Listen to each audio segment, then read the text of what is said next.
Hi, Sally. It's Cody Abilene. You got anything for me? Cody, you sexy, gorgeous cowboy. Cody, tell me what you're wearing.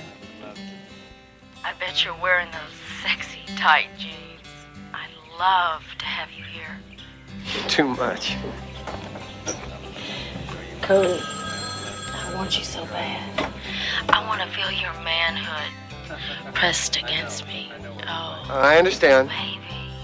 I want you so bad right now. Okay, look, I'll get back to you on that, all right? You sexy man. Your tongue would really enjoy being on me. My nipples are even hard just talking to you. Get on the horn and get the police over here to the Chamberlain house as soon as possible. It's a homicide. God, I wish you could come through this phone right now. Yeah, look, just call the police, all right? I'll talk to you later. Did you learn anything, Cody? Yes, ma'am, I sure did. I'm gonna go take a cold shower now. Welcome back, Golan-Globus. You enjoyed the Beefy Boys last week, and this week you're getting the Tit Trio. The Tit Trio. Tit Trio, yes. The Tit Trio. And we're all sophisticated to the moon right now. We got all of our education on the sexification down, locked in. Because it's Andy Sedaris Day. Hey, Professor Sedaris. Professor, thank you. You know, we're burning all these books and everything these days, but they're not burning the movies yet. And that's what we need to do, is send Andy Sedaris films to school Public to help libraries, yeah. kids learn about sex. Yeah, in a fun way. Sex is supposed to be a fun thing, and Andy Sedaris teaches us that. He does.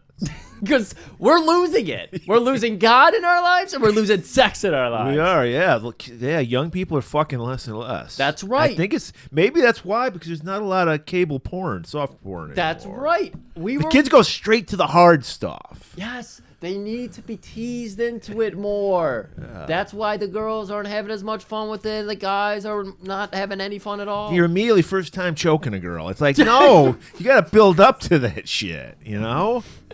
I'm talking about the crazy porn kids are watching now. Like that shit didn't fly when I was first time I saw porn. That's correct. That's correct. Yeah.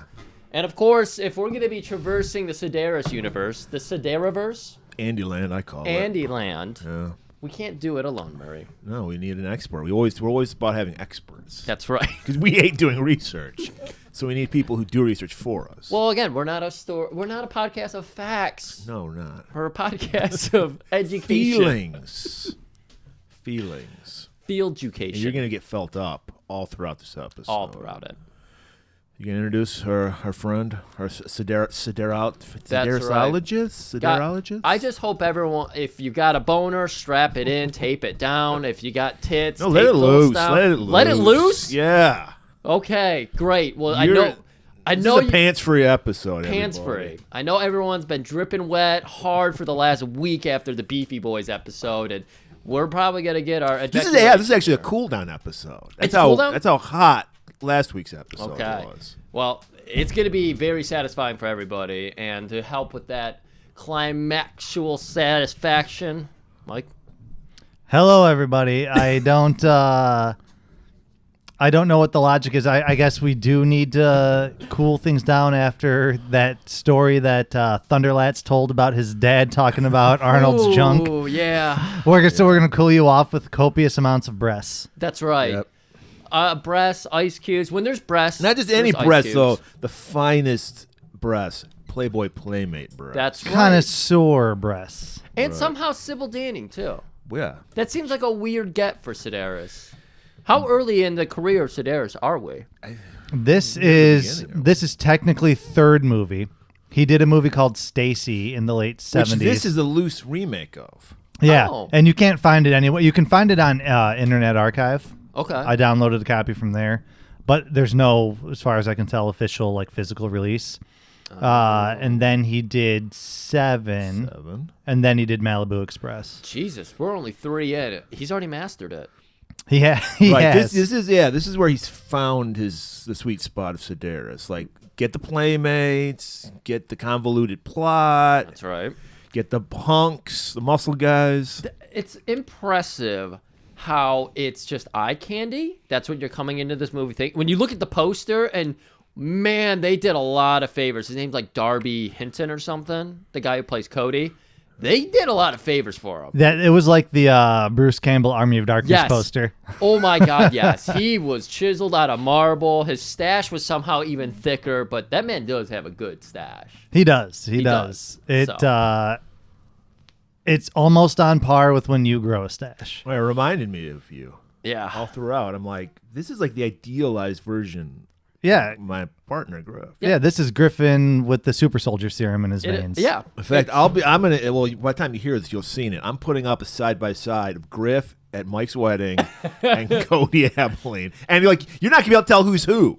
Right. It's Chippendale Griff. That's what it is. Yeah, I like that. He's over 6 feet. So we know this is the life I'd be living if I were only a few inches taller. living on a boat. That's a perfect title. Dude, Chippendale Griff. Oh, man. I want to have that boat life, too. But he's got yacht life. Oh yeah. Yeah. And I love the story he tells about the cardboard cutout. So right off the bat, I was like, what the fuck is going on? I thought at first that was the back of the Malibu Express yacht. That's what I thought too. Yeah. And then they've I think they did a good job framing that scene because I don't think it was until a little bit after when they kind of give you a wider shot that you realize. Yes. It's just like to get to the dock, it's to a gate get to the boat. to get to the boat. Yeah. Yeah, Oh. and the reason why they did it and everything blew my mind. That was the first time I hit pause and stood up and was like, what the fuck did I just hear? Right there's so many points, and I don't want to get too far ahead of ourselves. So many parts of this movie where I'm like, well, that doesn't make any fucking sense.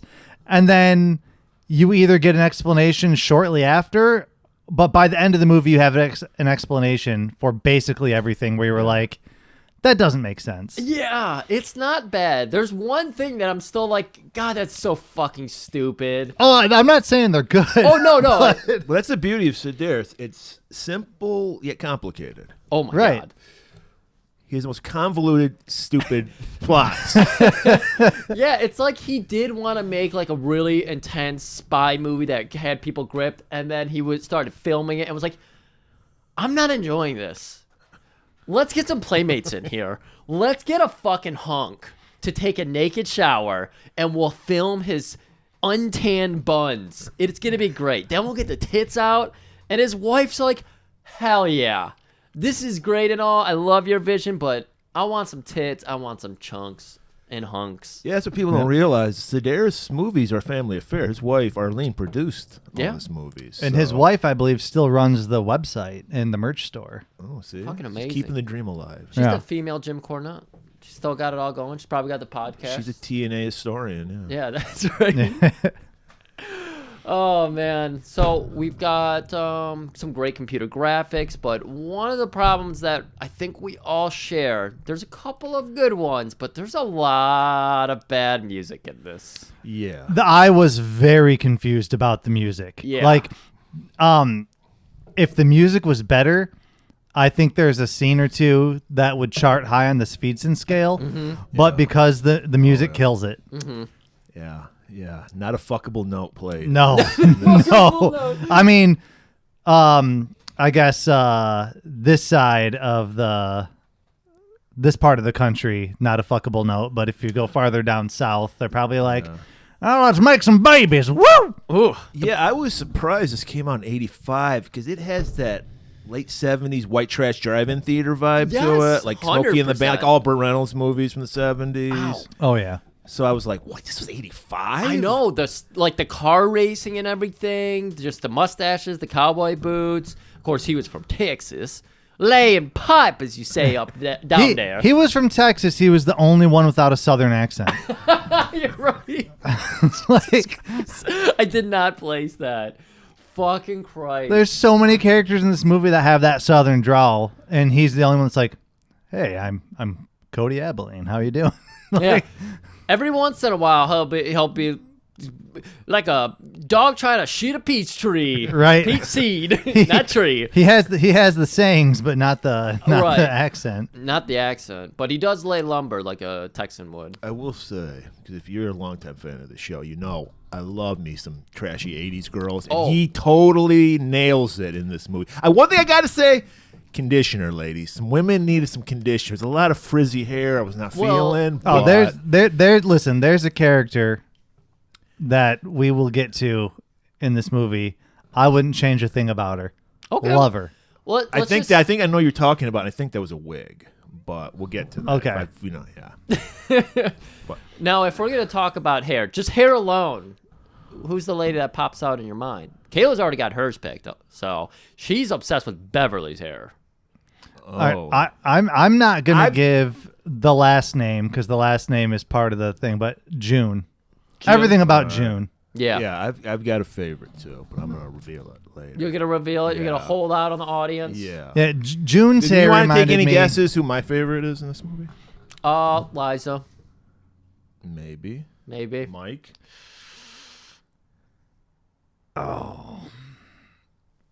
It's either Liza or June. I'm gonna go June. It definitely Interesting. It can't be Marion. No, it's not. It's not Marion, and it's not the other lady that not Liza, and not the old lady, but I forget her Anita? name. Anita. It's not Anita. Interesting. We'll see. Anita reminds me too much of the mom from Twin Peaks. Which I still haven't watched. Oh yeah. Okay. You'll get to it when you. I own it all. Yeah, I bought it all. I know. I just need to get to it. I started it again on your Plex, but We will. Everyone knows though that the lady with the best hair is Millie. Look at this angel. oh yeah, I'm referencing something visual on an audio podcast. Sorry, folks, but if you saw Griffin's Millie- dog, Millie's popular on this podcast. She's probably showed up on the Twitter feed. She's probably more popular than both of us combined. Sure. When she starts barking at someone dropping off a package, that's when Albra goes nuts with all the comments. By the way, Abra, you've bailed on Twitter. How am I supposed to get a hold of you now for future guest spot? We need to work that out. We got to figure that out. We got to get more Murder, She Wrote in our life. Yes, I especially want to get to that Bryan Cranston one. that's true. We need to do that. Now, male hunks. We've got a lot of choices here. We got some muscle men in here. We got two I was trying to think which bodybuilders. one Joe would like. Yeah. I'm thinking, I'm thinking, what's that? She's letting Mike pet her. Oh wow. I think this is New a first. level of trust. Yeah. She really likes Sedaris too. So Oh, perfect. yeah. I think Joe, when it comes to muscles, is a size king. I think he likes Luke. That was the Oh, black yeah. guy. The black. Because Oh, he was Mr. Universe 2 times. Powerhouse Hobbs. Yes, exactly. I was thinking. Powerhouse Hobbs with a Brillo pad on his head. Yes. He had the guile hair from Street Fighter, except Right? that he's a black man. It was amazing. No, his fucking muscles, and he's the guy. I think I said it off, Mike. They literally zoomed in on his bicep when he was Yep. working out. Like Sedaris just loves Equal opportunity. Exactly. Yeah. He loves beautiful bodies, and he loves a muscle man. He knows all about the Terminator project. It came out 1 year prior, for fuck's sakes. Right. Right. So it makes sense. Makes sense. Where are we going with this intro? Is there anything we need to get into here? Is there any fun Sedaris stories about this movie? You director commentary. Yeah, of course. I don't give a shit what George Lucas has to say about his movies, but I'm always interested in what Andy Sedaris has to say. And he had a director's commentary with his wife Arlene. If it comes up, I'll pepper it in throughout Pepper 'em the in there. episode. Yeah, Sedaris is the type of person where I would definitely listen to a commentary because it's not technical stuff. Not at all. It's like it's crazy stories about the making of the movie or Right, something. and he knows. He's like, look, I know I'm not making the Academy Award. That's not. I'm here to have fun. Because I guess he was a TV director. He directed an episode of Kojak. Oh, Okay. wow. We'll have to do in the That's future. right, yeah. But he mainly sports. He did the Olympics in like '80, and I think he did Monday Night Football. Oh, wow. So the guy knows his way around a camera. He knows how to film. For sure. And it shows. I mean, this was technically a decent movie. It wasn't like there were some weird editing issues. Yes. I had. Yeah. But film era, Yeah. Oh, it looked like you had something, Mike. Nope. Okay. Whoa, oh shit! What did I just have there? My brain went blank. Oh Jesus, it's that kind of day. Now I did mention the worst part about doing a Sedaris movie, of course, is as Murray has said, the convoluted story.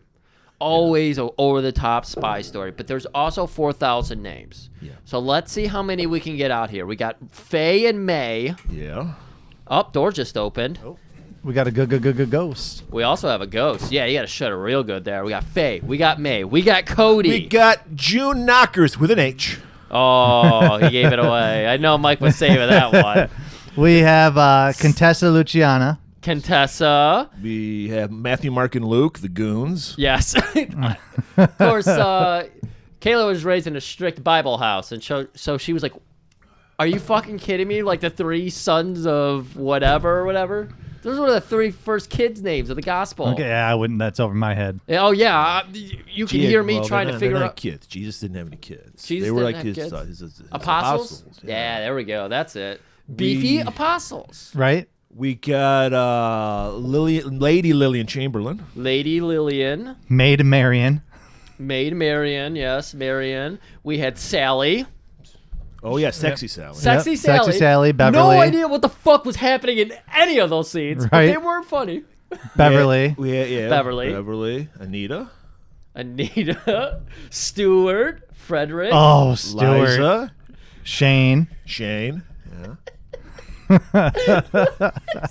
Okay, we're 19. We had Ulrich, the cop. With we had. We're not done yet. We had Douglas, the guy that owned the marina and also. We had Jonathan Harper, the villain. John Harper. We had who was with June. She started with an R and was a traditional dude's Rodney. name. Rodney. We had. Don't forget, we had the Buffingtons. I was just gonna say Buffingtons. The Buffingtons. Bobo. Doreen. I didn't get the dad. I didn't get the dad's name. Yeah. Oh God. Okay, so that is 29 names we just rattled off. I can barely remember 4 in every movie we do. But Sedaris somehow introduces George R. Martin style 4,000 characters and side stories that interweave across this convoluted spy story that's also just soft. It's not softcore porn. It's just. So when this movie did get released, there was a reviewer that said, I don't know how Andy got away with an R rating because this is basically just softcore porn. I mean, there's like no penetration. You get some belly button licking. You don't get genitalia at all. You get a couple glances of bush, but not. Yeah, you get full Sybil on. Danning who splashes What? water. What? I don't know what that was. Did she have double-sided tape on her boobs? Like, because she's wearing like the most sheer exposing. white. I think a lot of women do when they go braless in outfits like that. They use the double sticky tape. And she has some crazy hoochie dresses in it. They're great, but I want to know, when we get to this part in the movie, I want a lady to explain to us what Sybil was doing, because I was also confused what she was doing. She's cooling down. Know what you're talking about? Just cooling down? Just cooling down, yeah. Well, Okay. we hear Sally whenever she thinks about Cody. She's taking constantly playing, like pinching her nipples and Yes. shit. Whenever Cody She immediately calls. gets hot and finds a new hat to put on. she gets so vulgar. Like it's, if she were a dude, he would be the dude that a woman would never want to talk to. Oh, 100%. Because he's just like, hey, how's it going? Oh, God, your voice has me rumbling downstairs.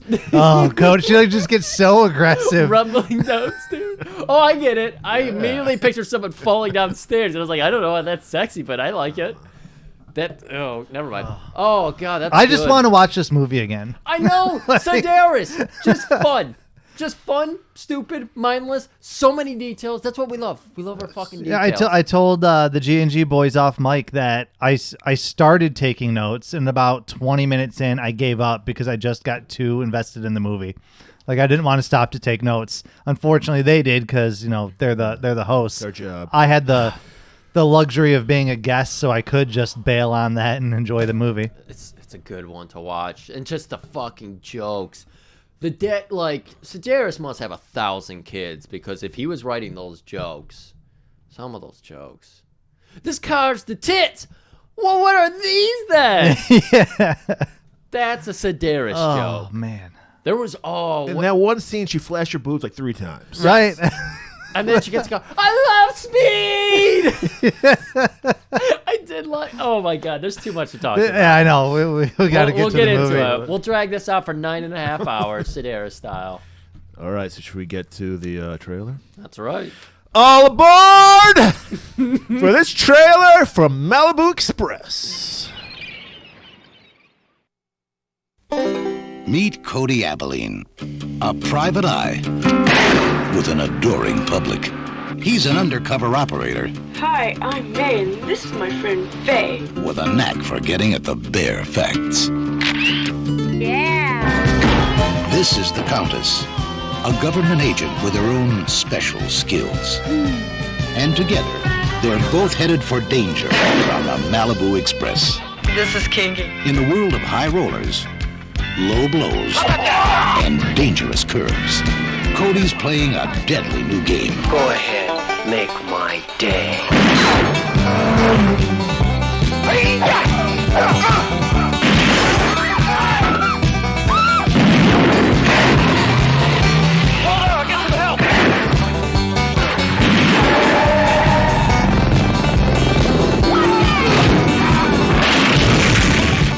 Sorry, babe, but I gotta have some water.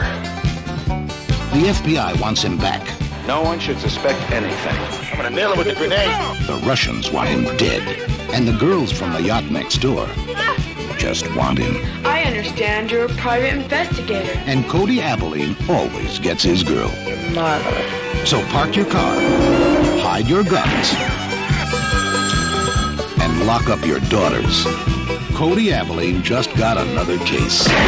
He's hard to catch, You are continental. hard to keep, Scoot your butts outside. hard to figure, and impossible to resist. Starring Sybil Danning, Darby Hinton, and 5 Playboy playmates. I didn't just bring you in for sex. I have a few things to fill you in on. Make tracks for the Malibu Express. No matter where you're headed, it goes all the way. Would I help any woman in distress? Yes, ma'am, I would.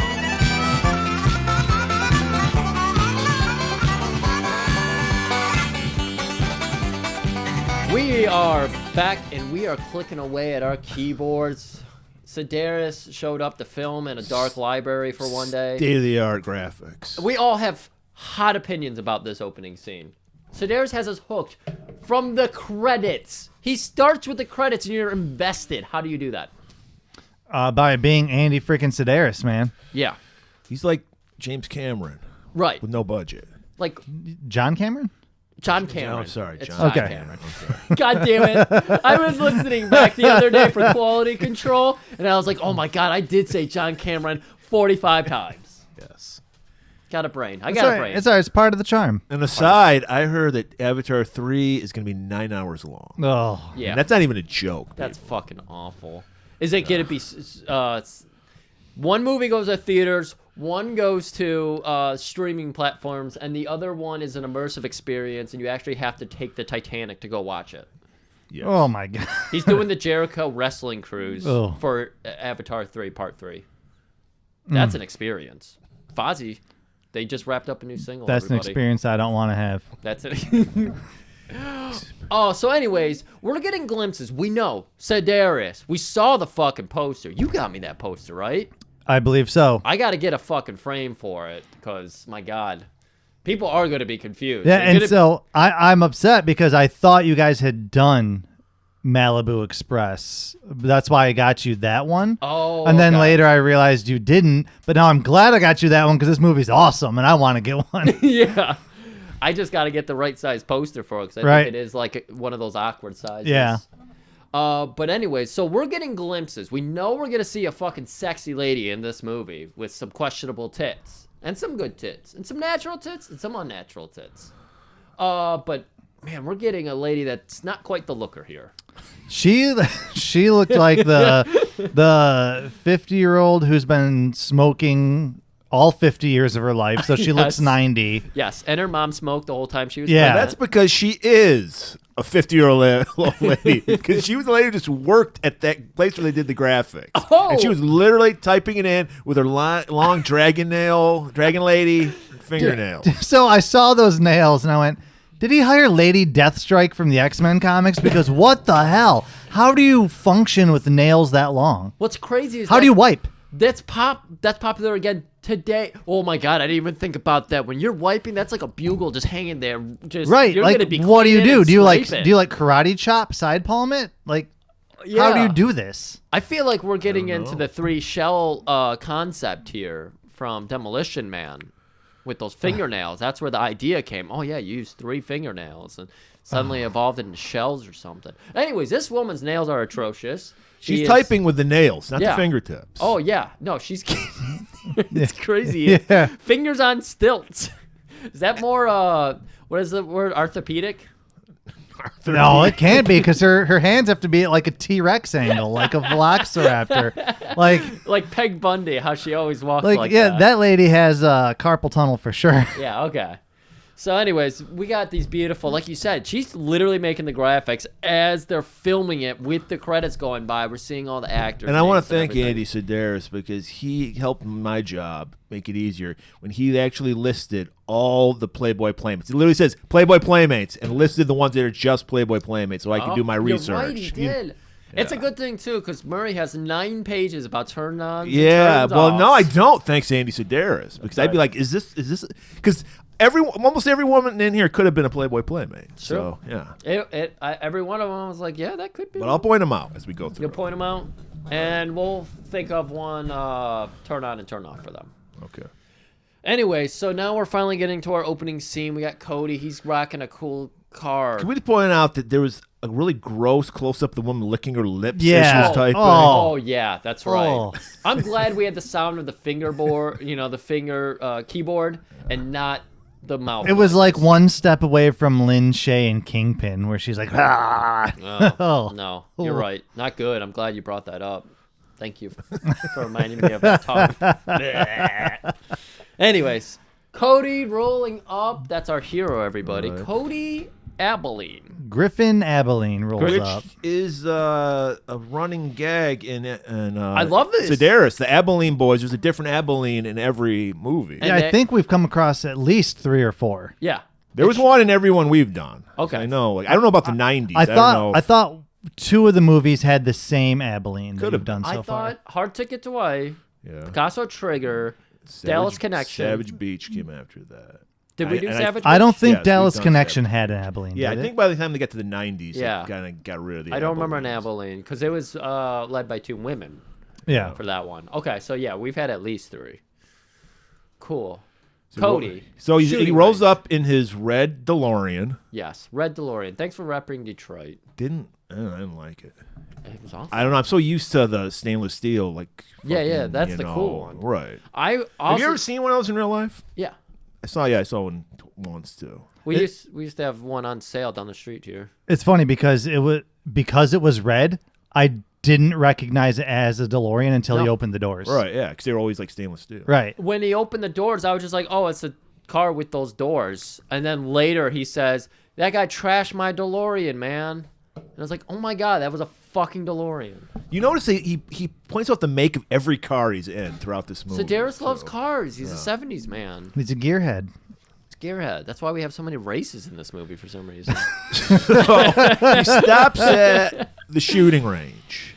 Oh God, And this scene was so funny. He's Go ahead. got his cowhide at Kinjitache case with That was him. good. Details. Sedaris gets it. Right. And apparently Sedaris uses that in some later movies too. Oh, cool. So he comes up to the shooting range, opens it up. It's got everything you need. He's got the Dirty Harry gun. It's silk lined.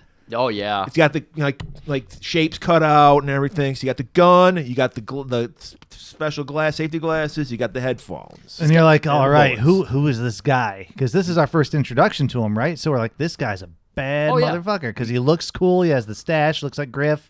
He has this fancy case, this big ass gun. When we're so used to our our male heroes being excellent gunmen. He's got Right. like a Dirty Harry gun. So you're expecting him to just line up. You want that target still or moving, sir? Make it move. Yeah, and you're like, oh, he's about to show off. I'm expecting it to be like something kind of cool, and it's literally you see the bald guy monitoring him because he's testing him, and the paper is just switching back. Yeah, just going side to side at like On a clothesline. right. Yeah, not fast at all, and yet Cody can't hit it. He misses every time. Every time, and the last one, he even shoots a light fixture out of the ceiling. God damn it! And that's a fix- running then- thing too, because every Abilene can't shoot straight in Yep. any But of the movies. The best thing is he misses all the shots, And then he slowly raises the tip of the gun to his lips and blows the smoke away like he nailed it. Well, he probably did for him. That's probably his best ever. He hit the target a couple times. I was dying with laughter at this because he's just oozing confidence. And I'm like, dude, I've never held a gun in my life, and I could probably do a little bit better than that. I think you could, yeah. That's what it's so fucking cool. It's disarming to be introduced to this character expecting so much fucking oozing sexuality, sophistication going on. Guy can't hit, he barely hits the paper. Well, right off the bat, Sedaris is letting you know this is a tongue-in-cheek movie. Big time. We're not taking this seriously. Yeah.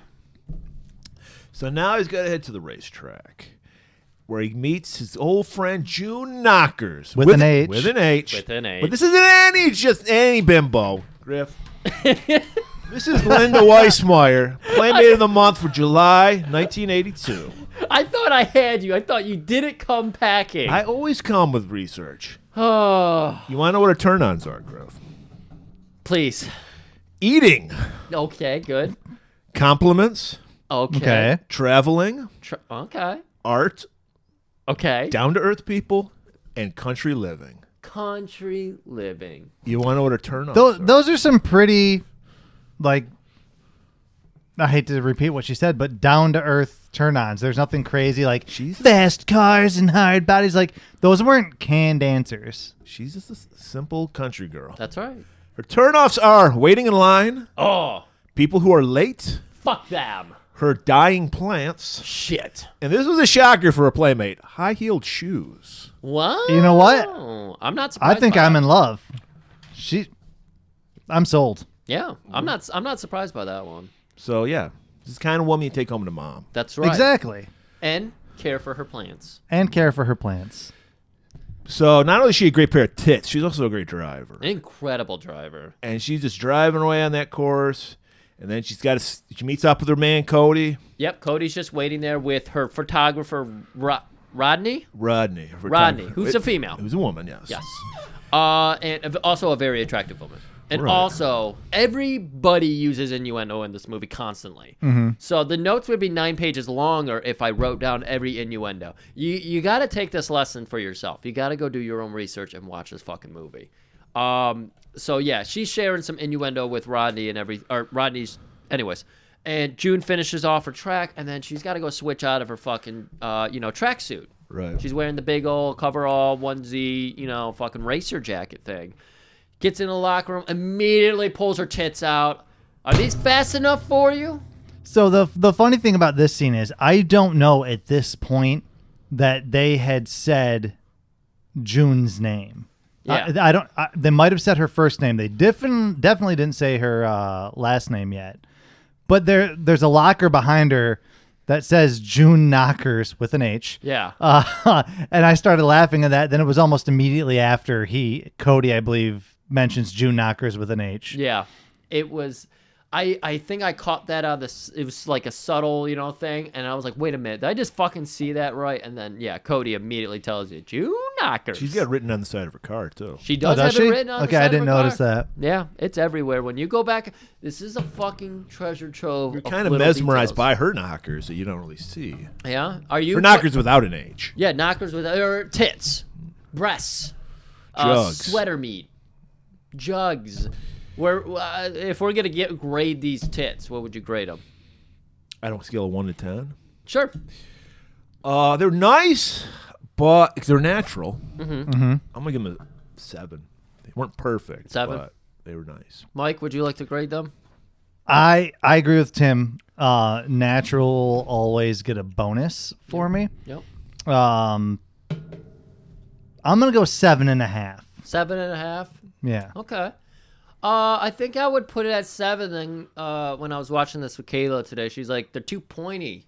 She was hunched over in the one scene. She's like, I don't like how they stick straight down. So just dock a point for that. Okay. Yeah, they're tits. They're nice. Okay. Thumbs up. All right, so Cody just fucks June, and he's ready to leave. And when he takes off, or either June or Roddy goes, man, that cowboy sure can drive. He sure can.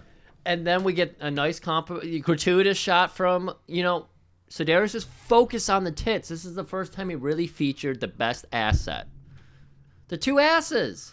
Yeah. Yep. Yeah. We got a little roundness on that ass. For an 80s ass, it wasn't that bad. Right. They both actually had a little bit of that underbutt going on. It's good to see. All the wrestling women have it nowadays. That's true. It's a main feature for them. They all like not Hater. She like fucking ties off her thigh to make sure her fucking ass looks huge. So he takes off in his DeLorean, and Griff pointed this out before we recorded. I didn't pick up on it, but I think you're right. This is an allusion to another gray mustache, Thomas Magnum. You get that at all from this?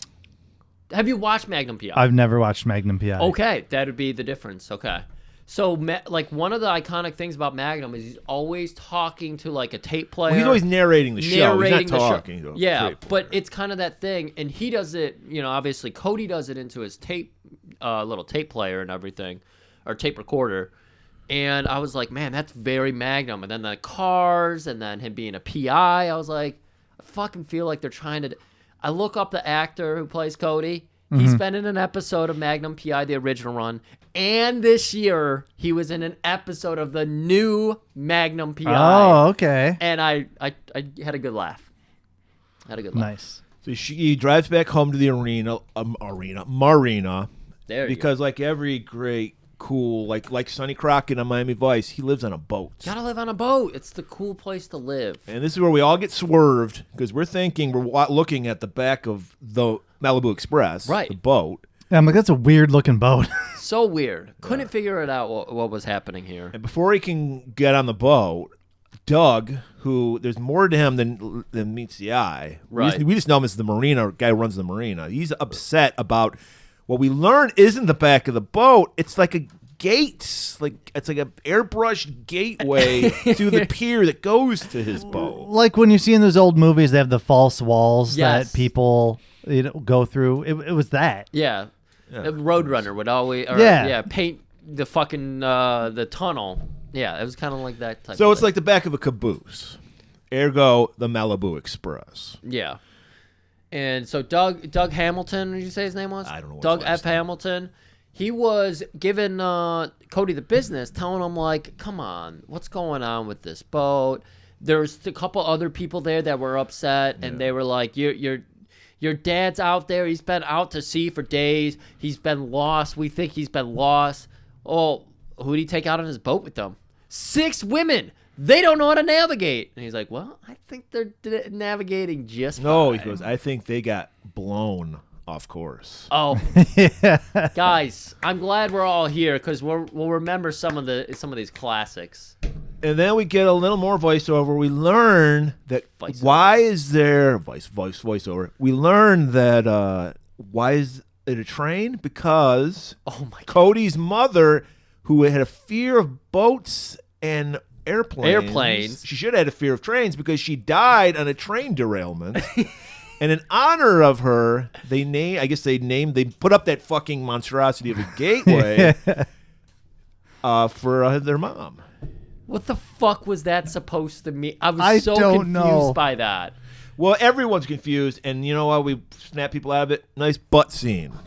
But we get... This is Sedaris flips the script. He's like, oh, you think I'm just about tits Yeah. and female ass. Yeah. No, I can throw some male ass out there. We got Right. some I can hunk. light a male ass. That's film right. it. This is a powerful movie. There's a lot of smog. There's a lot of fog happening in here. Marie, is that true? Well, there's definitely some sexual manipulation going on. In this 100%. Oh yeah. Okay. And so we see Cody's what he's packing. Yeah. Yeah. Chippendale Griff needs to wash June knockers off of him, so he hops in the shower. Right, get that stink off his dick. That's right. Got to get that off. You Eh. can't be running around on the hot fucking Malibu sun with, Yeah, because she was probably really sweaty from fucking racing. Look, so we gotta that's get right. And it's the 80s. He's a hard-bodied country boy. I bet he wasn't wearing underwear either. So I bet Probably that's just not. like all rubbing up in his pants. You got all these things working against you. We see that he's got a lot of body hair on him, so you know there's a lot of fluids trapped and pubes happening here. You Oof. got to clean up. Oh, Clean up Murray, he does. hygiene is a must. it is. So he puts on the old towel, he comes out of the shower, and then a gun is immediately put to his fucking side of his head. I sure hope that's a lighter. And it's not. His facial reaction when it's a squirt gun and it shoots him was perfect. Yes. And this is where we meet the delightful friends, May and Faye. But they're not just any friends, Griff. We have Faye, the blonde, played by Kimberly MacArthur, Playmate of the Month, January 1982. Okay. Her turn-ons are her man, Okay. the season autumn, Okay. antique clothes. I think vintage is more of the phrase I to don't use. know what she. I'm curious what she means by that. She's Specifically. walking down the street in like Victorian era. Yeah. Like she was going grocery She's wearing shopping. a suit of armor. Stormy nights, satin sheets, and her own cooking turns her on. Okay, that makes You know, sense. I'm surprised creepy Uncle Hugh allowed women to list their man as a turnoff, right? Yeah, No, that is surprising. That's a good She point. got away with it. Turn-offs, cynical people, Okay. having to rush, soap operas, raw oysters, Oh yeah. and being told no. Okay. No, the other girl, the brunette, May, May. and my favorite of the movie, had the okay. best tits of the movie. She had a 10. She had 11 as far as tits go. Oh. Played by Barbara Edwards, Playmate of the Month, September 83, and Playmate of the Year, 1984. Her turn-ons are being a Sigma Chi sister of USC, No, that's bullshit. drawing, Okay. traveling, and attending various musicals and ballets. She's a cultured Culture. woman. That's the kind of thing you're gonna be looking like me taking her on a date. Right. Sophisticated. Turn-offs are just simply to smoking and rude people. Look at that. You don't smoke. well, there you Sometimes go. you're rude, but you know it's only when they had it coming. Exactly.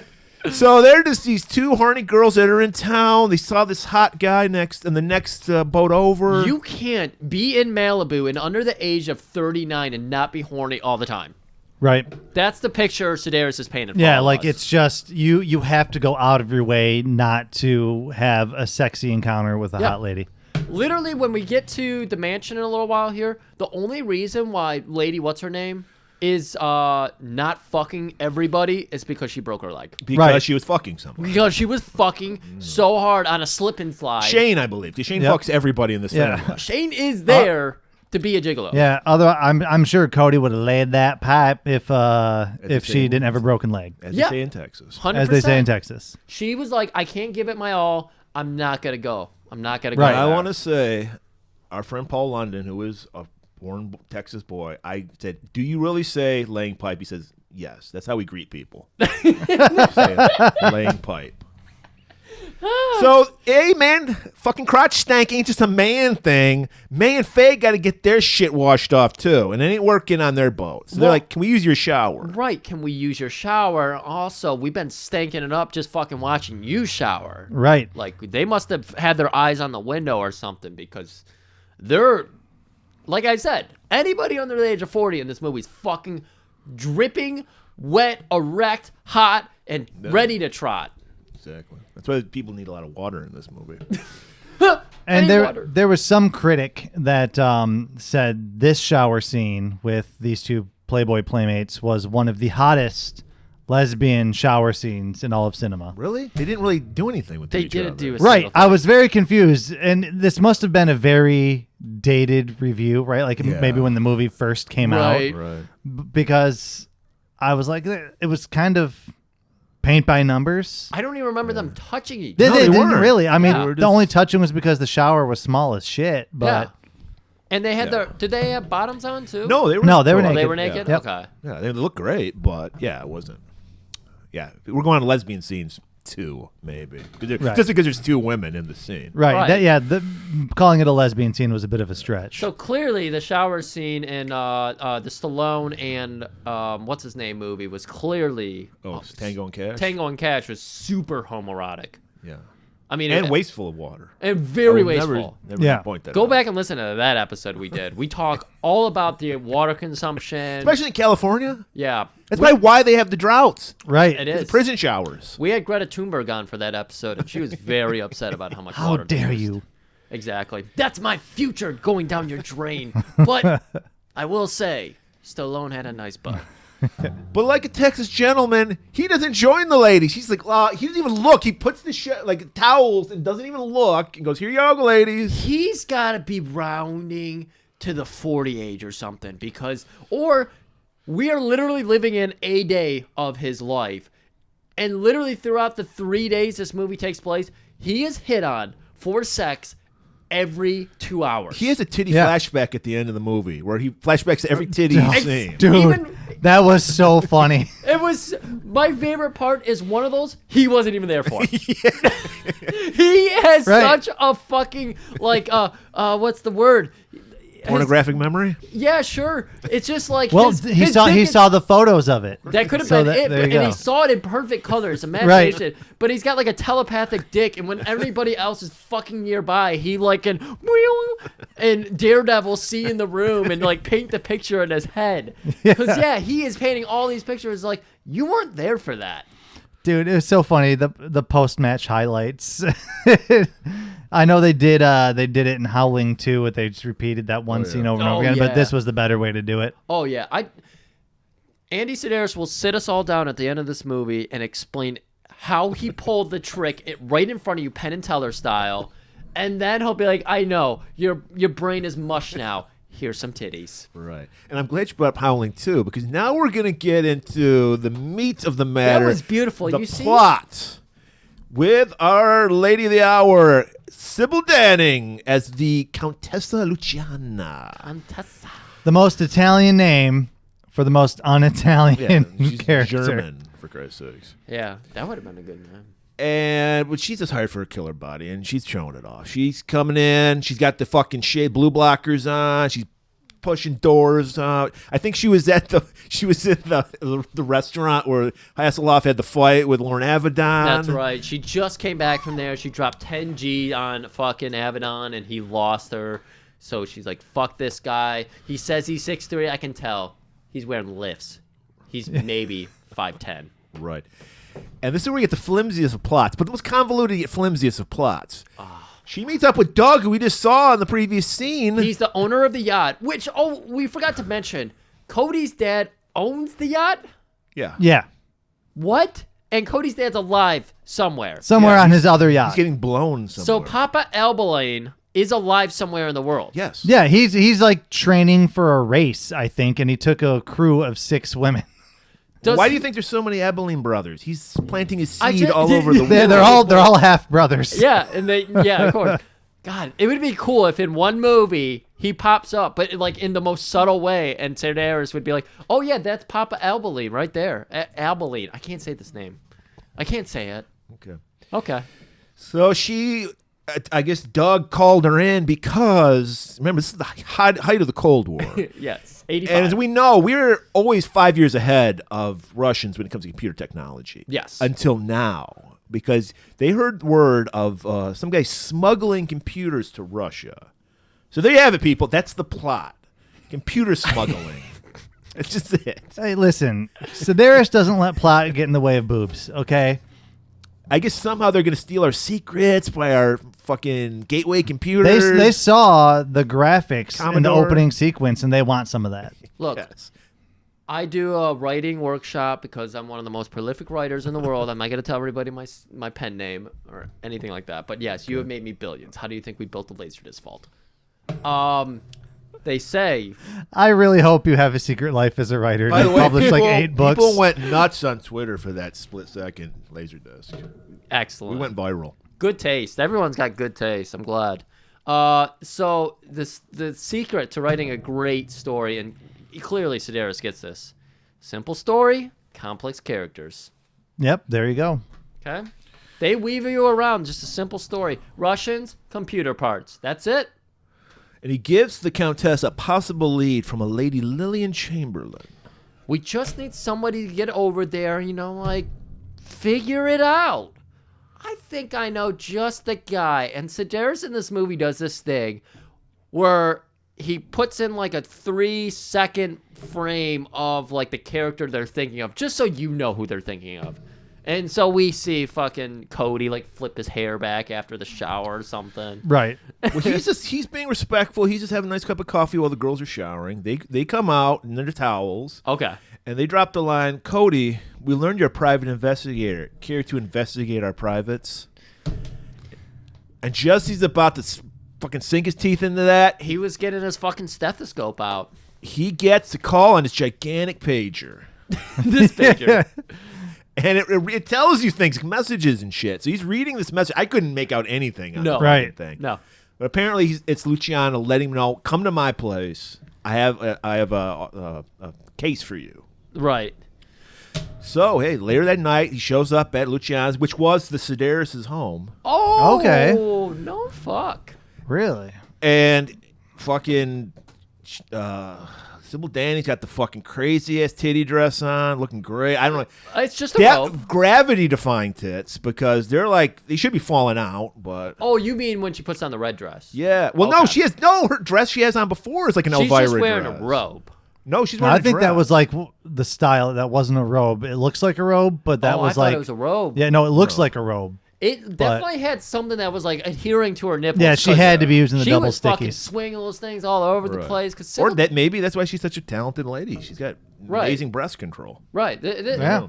This is why we need to let the dicks and tits fly, because it's just like she's proud of that fucking body. She wants to show She it should off be. It's great. Yeah. every fucking chance she gets. And here she is, and she's taking every scene's breath away. But Cody's not impressed with that dress because he brought his own dress for her. Is that a first date move? That is No, you don't know her measurements. He Well, we gambled. just explained that he has daredevil vision. That's he true. probably does. That's true. Daredevil dick vision. yeah. So he would have had to be in the range when Well, she they've was getting obviously. Well, I guess I jumped the gun. I said first date, but they obviously have history together. You think so? Yeah, because she's like, I know the guy. Oh, she did. Yeah. Oh yeah. And, I mean, if she lives in Malibu, That's true. She has gotten with Cody. Yeah. At Yeah. one point. The faces might be blurred because maybe she was drunk or having drugs or whatever, but she's fucked up. No, when you get it on with Chippendale Griff, man, like you are locked in. It's the quickest way to sobriety. It's true.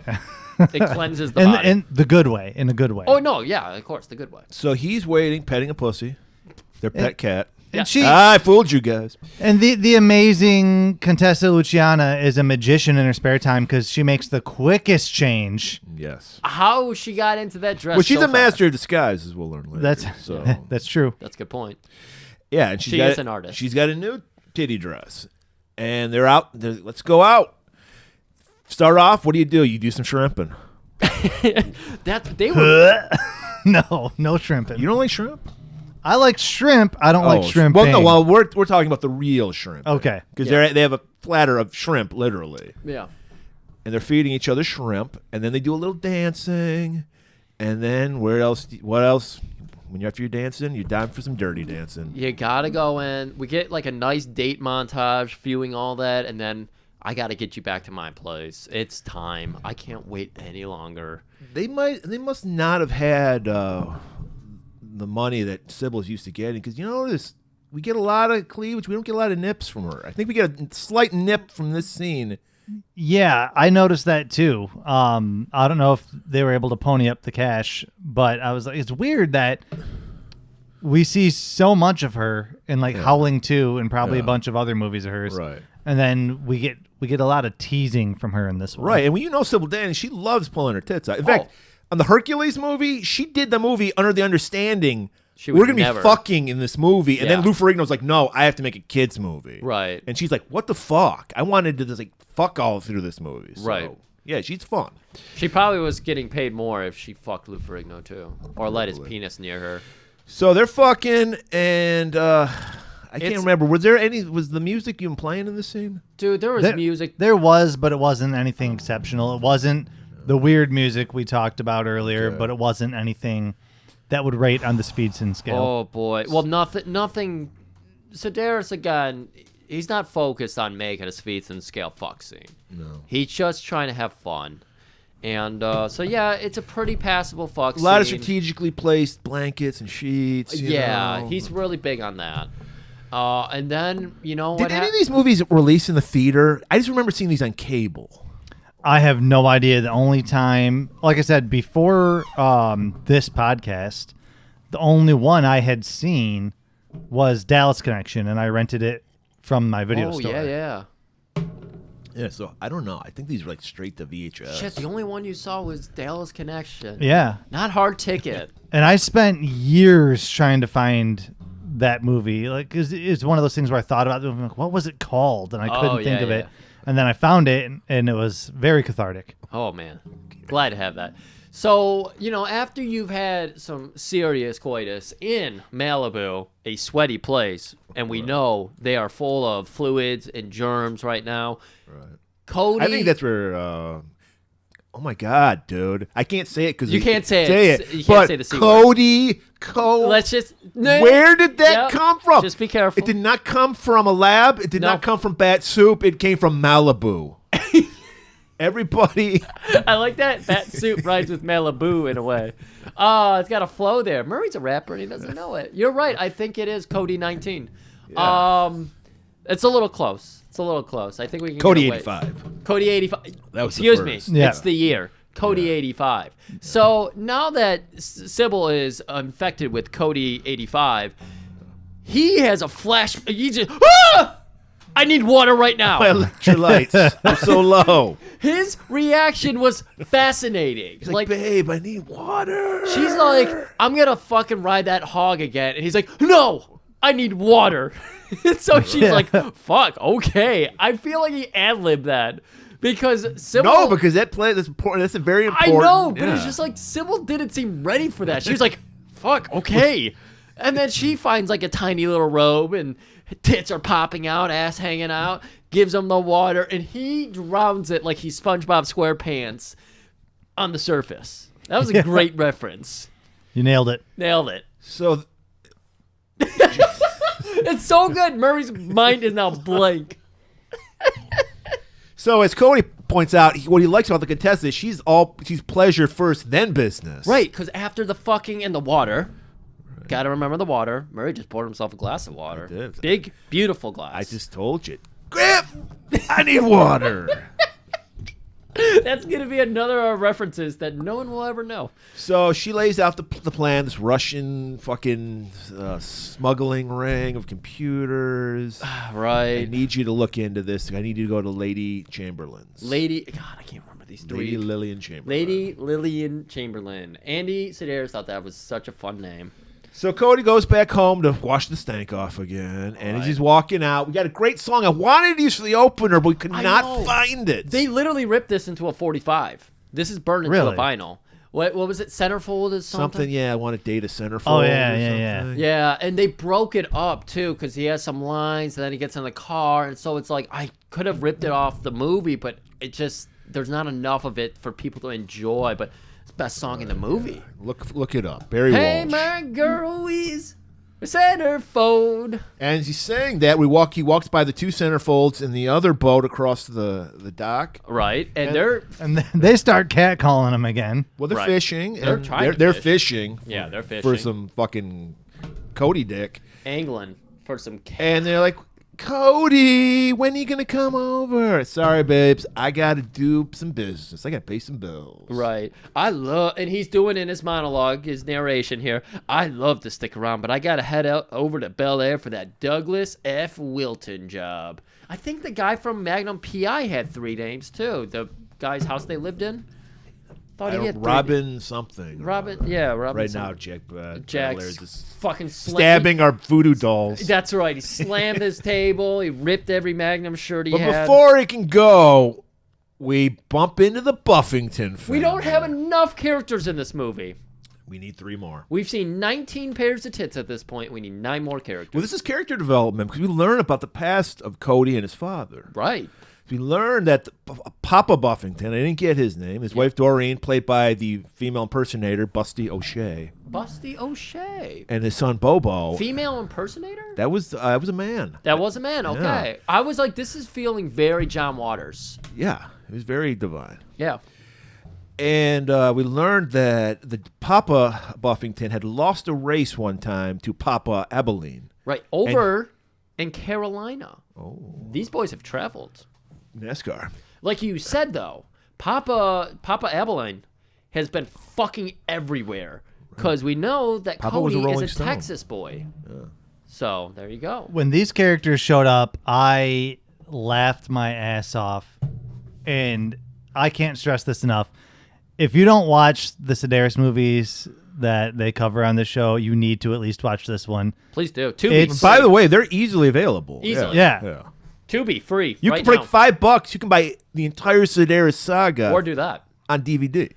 Right. I am a fool, and I went and I bought the Blu-rays for all of them because I was like, I want all the spines on my shelf. Yeah. I want the whole. Yeah, because Sedaris. someone sees it, go, that guy's got class. Right. Yeah. That's like the Anchorman. I have many leather-bound books. I have many Andy Sedaris Blu-rays. Mike actually bought a mahogany bookshelf just to display that. And that's the only thing on them. There's plenty of empty space. It's just the 12 Sedaris Blu-rays. Yeah, it's beautiful. It's got that good lighting too, and you have like a little bit of fog that emanates in front of it too, just to add that mystique. So we have the son of the Buffingtons, Bobo. He looks like a hillbilly wrestler from Vince McMahon's. A scuffling hillbilly. Yeah, from Vince McMahon's like early 90s days. Then you have the wife, Diane. Doreen, excuse me, who is, of course, a man in drag. Yes. And then you have Papa, who's got the fucking Coke bottle, square frame glasses. Got the white fringe. White fringe. I went with the brown fringe. He's got the white because it's just that cool. Listen, brown is versatile. It's classy. You go with the white, it's a little tacky. No matter what time it is, and right? it gets stains on it, Unless you're a woman at a country bar doing line dancing, you don't wear the white fringe. Line dancing is in cocaine or actual line dancing? Actual line dancing. Okay. So there's history between these families, and Papa Buffington has never forgotten that humiliating defeat he took. And to every chance he gets, he will challenge Cody to a race. And I love this because Cody's just like, I could tell him to fuck off, but you know what? I kind of love them. And they are very lovable characters. So he's like, where do you guys want to race? Down at the Fox Canyon. Which I think was the Iron Eagles Canyon. Oh, yeah.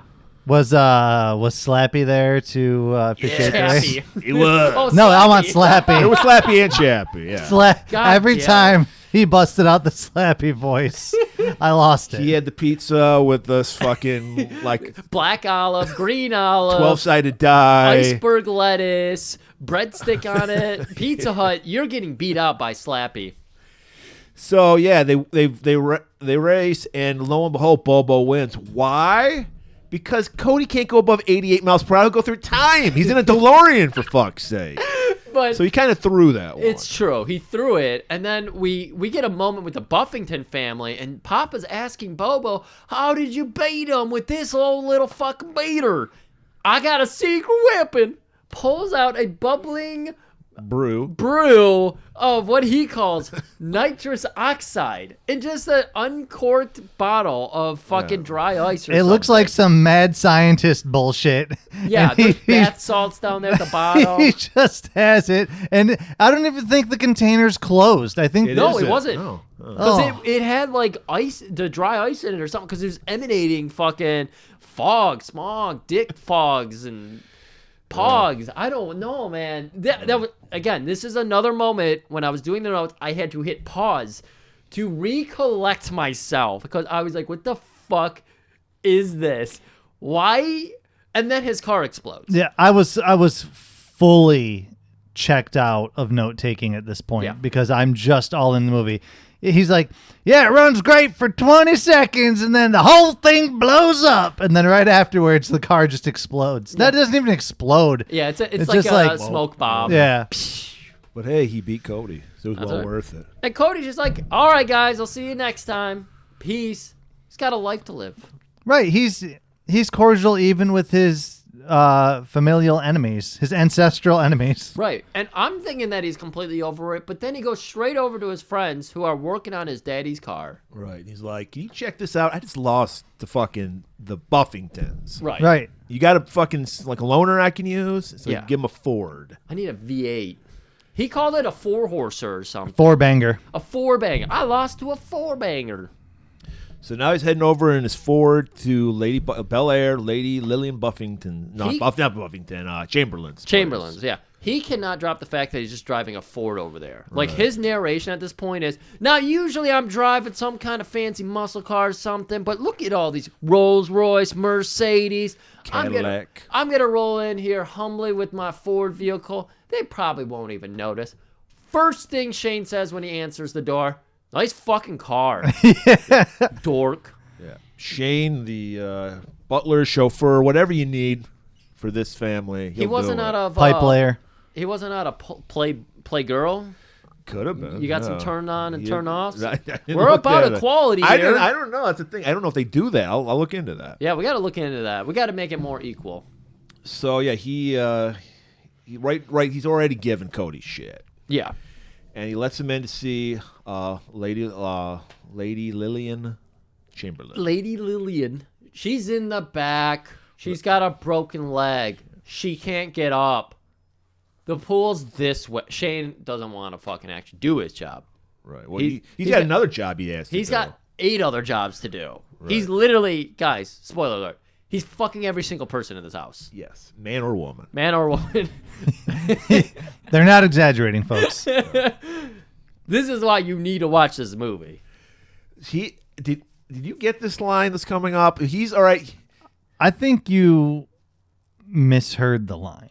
You think so? I watched this with closed captioning on. Oh, did you? Okay, then I misheard the line. I want to know what we thought, though. So we'll get there. So he's being frisky with Anita, who's the niece of Lady Lillian, and she's getting ready. Shane is. Yeah, Shane is. And she's getting ready to have a nice tennis match, and he's spanking her with the fucking tennis racket. Jim Cornette lost his shit when he saw that. And this is where we learn that he was in jail. Shane.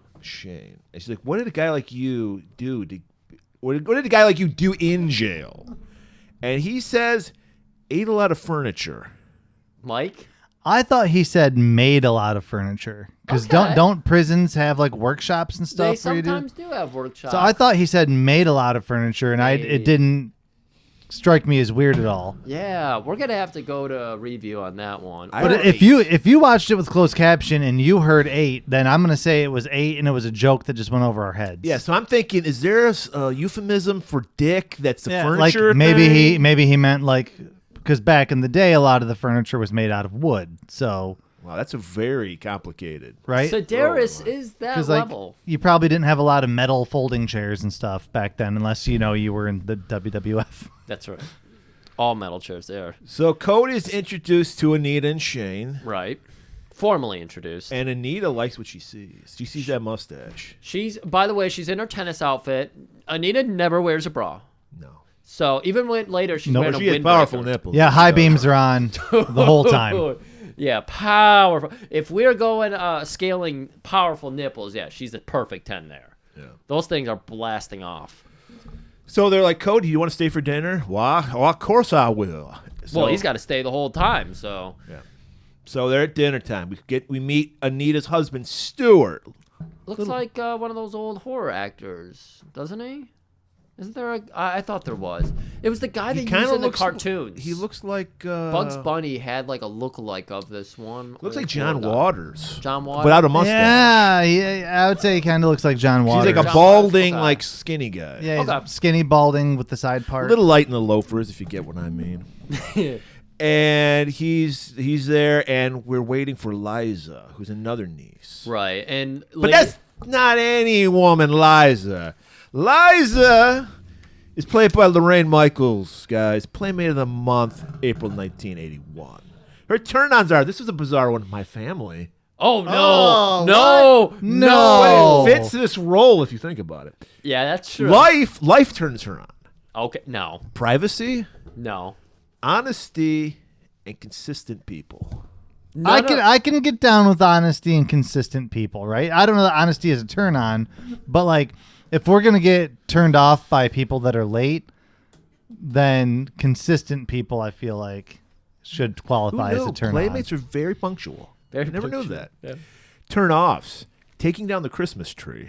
Okay. Fingerprints on windows. Okay. I can see. I wouldn't call it a turn off. It is. I would be like, right. Yeah, I can clean the window, but I wouldn't be like, I don't want to fuck now. Drier than a desert. You saw that fingerprint. Yeah, you fucking switch over. And it's just like, nope. Yeah, I will say fingerprints do make me irrationally angry sometimes. I used to work at the comic book store, as you know, and there's some people that would just like eat a slice of pizza and then read a comic. So they'd try and sell us a book, and I'm like, I can see your saucy fingerprint on the cover. Like, I don't want to buy this. No, my nephew will ask me to come over and play video games with him, and he'll like be a kid, touch every single thing, eat every sugary substance he possibly can, get yogurt all over his hands, and then just pick up the controller. And I'm like, no, that's like a $90 controller. Dude, that's why I'm happy, not for the workers, but Family Video can rot in hell. Because I started going there, and every disc I rented from there. I got home, and it looked like someone just manhandled the disc after eating barbecue ribs. It was just disgusting. Gross. Anyway. And phone bills. And phone bills. Those are some. You're right. Those are some weird turn-ons and turn-offs. Liza's the fucking weirdest one yet. That's our That's last your girl. playmate, by the way. No, Oh, no, sorry. Barbara Edwards, who played May. Yeah, that's right. May. Yeah. Oh, okay. All right. So, anyways, Liza, she arrives at the dinner table. Lady Lillian's giving her some grief about showing up late, but whatever. Liza ignores it, gets straight into questioning Cody. You know, Cody, what do you like to make for dinner? Reservations. Good line. Good line. Literally. Kayla loved that one. She also like turned to me and was like, that was good. And Lady Lillian in the movie, Lady Lillian is eating Cody up. She loves this again. man. Everybody at this table, and that's why Shane probably feels defensive about Cody. He's no, like, 100%. yeah. He realized as soon as he walked in the door, he's like, this man has Daredevil dick vision. And he has a mustache, which I can't grow. That's right. Well, hey, Anita likes what she sees, too, because she's just clawing into Cody's fucking thigh. I don't know who played Anita. She did a great job there. I was like, that chick is hungry. Yeah, and she is not hiding it, and that's pissing off Shane, man, because Shane and her were, canoodling in the pool house. Right. And now she's just like, ooh, who's this? Who's Chippendale Griff? Tell me your story. That's right, and that's a long story. I won't even tell you about the pen name. And so this scene just ends. Next thing we see Cody, he's meeting up with his cop friend Beverly at the old gym. He hasn't had enough women into him yet. We got to find some more women that want to fuck This him. was the one that Kayla liked. She Beverly. loves her hair. That's very 80s, yeah. Very 80s. Yeah, very chic mullet. Very chic mullet. You're right. It was very mullety. And they're just working out. Well, she's working out. Yeah. Cody's just checking out the fucking meat market. I love coming to the gym with her. He's sitting on an elliptical or some kind of bike thing, sipping a Pepsi. He is maybe a foot away from the woman next to him, and she's got her tits out while she's exercising. Maria, I think her name was. She's like, oh, and Maria. And he just looks straight down her top, and she just looks back at him and smirks like, yeah, what up? What up? What else can you do? Hey, Cody. Right. Then there's in the background, Luscious Lucy, I think it was. More names. Luke and Mark are in the back. Luke and Mark are in the back. Luscious Lucy, that was the other woman he was into. I didn't know. I remember any of them. Oh yeah, fuck yeah, Murray. There's 9,000 names, and we somehow remember every one of them. Thank you, Sedaris. You gotta help me study. For you know the why? SATs. Because they're not M names like last. What was it? Was it Matt. it was the Hasselhoff Baywatch episode. Yes. Every name was an Matt, M name. Mike, Mary, Miles, and Mitch. Mitch, and then there was Sexy Peggy. 2 words that don't belong together for some reason. Yeah, it doesn't flow at all. No. Sexy Peggy. Yeah. Because then there was Sexy Sally later. Like, Right. Come Like on. you need the alliteration with the double S. Pretty Peggy, something like that. Right. Yeah, Pretty Peggy flows. Pretty Peggy, yeah. Precious Peggy. There you go. There we go. So, yeah, and then we see Luke and Mark, who we'll see later on, fucking doing curls like 100-pound dumbbells. Oh, yeah.